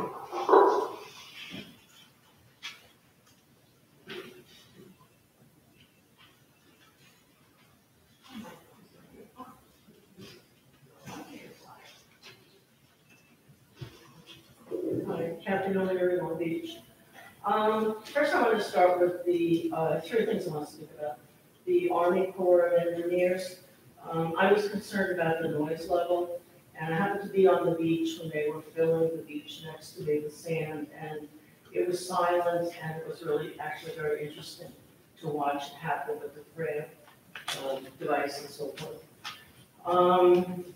The other thing I wanted to talk about has to do with an article about the permit and expense requirements for event organizations, or events that are organized. In the Herald, there is an Irish Day breakdown with figures. So if you do a cost-benefit analysis on it, it costs the city $100,000 to put it on police and sanitation. The organizers are saying that they pay between $15,000 or $20,000 a year to the city, which means that they get a break of $80,000 to $75,000 of taxpayer money, if I'm not mistaken. Okay, and then the output of this event is between $5,000 and $10,000 going to charity. I don't think that is cost beneficial to the city, mainly to the city. Am I mistaken? Is it the taxpayers who are paying the difference between what they pay and what it costs?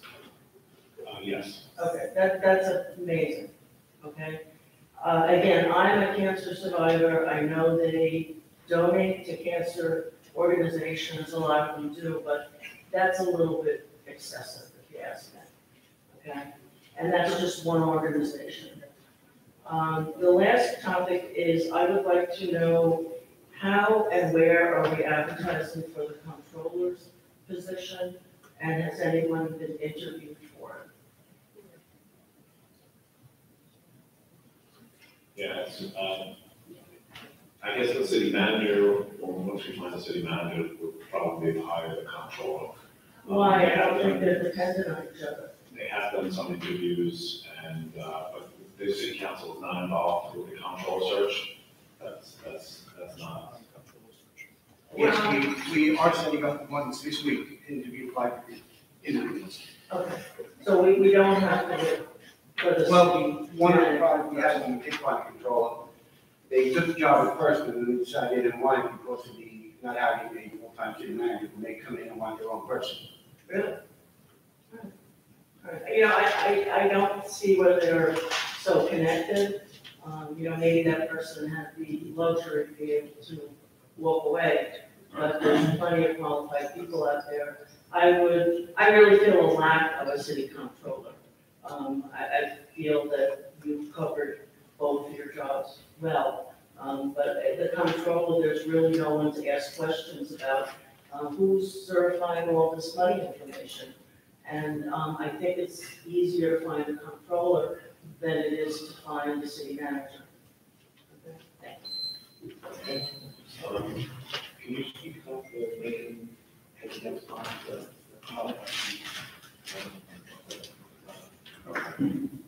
Okay, that's it for this evening.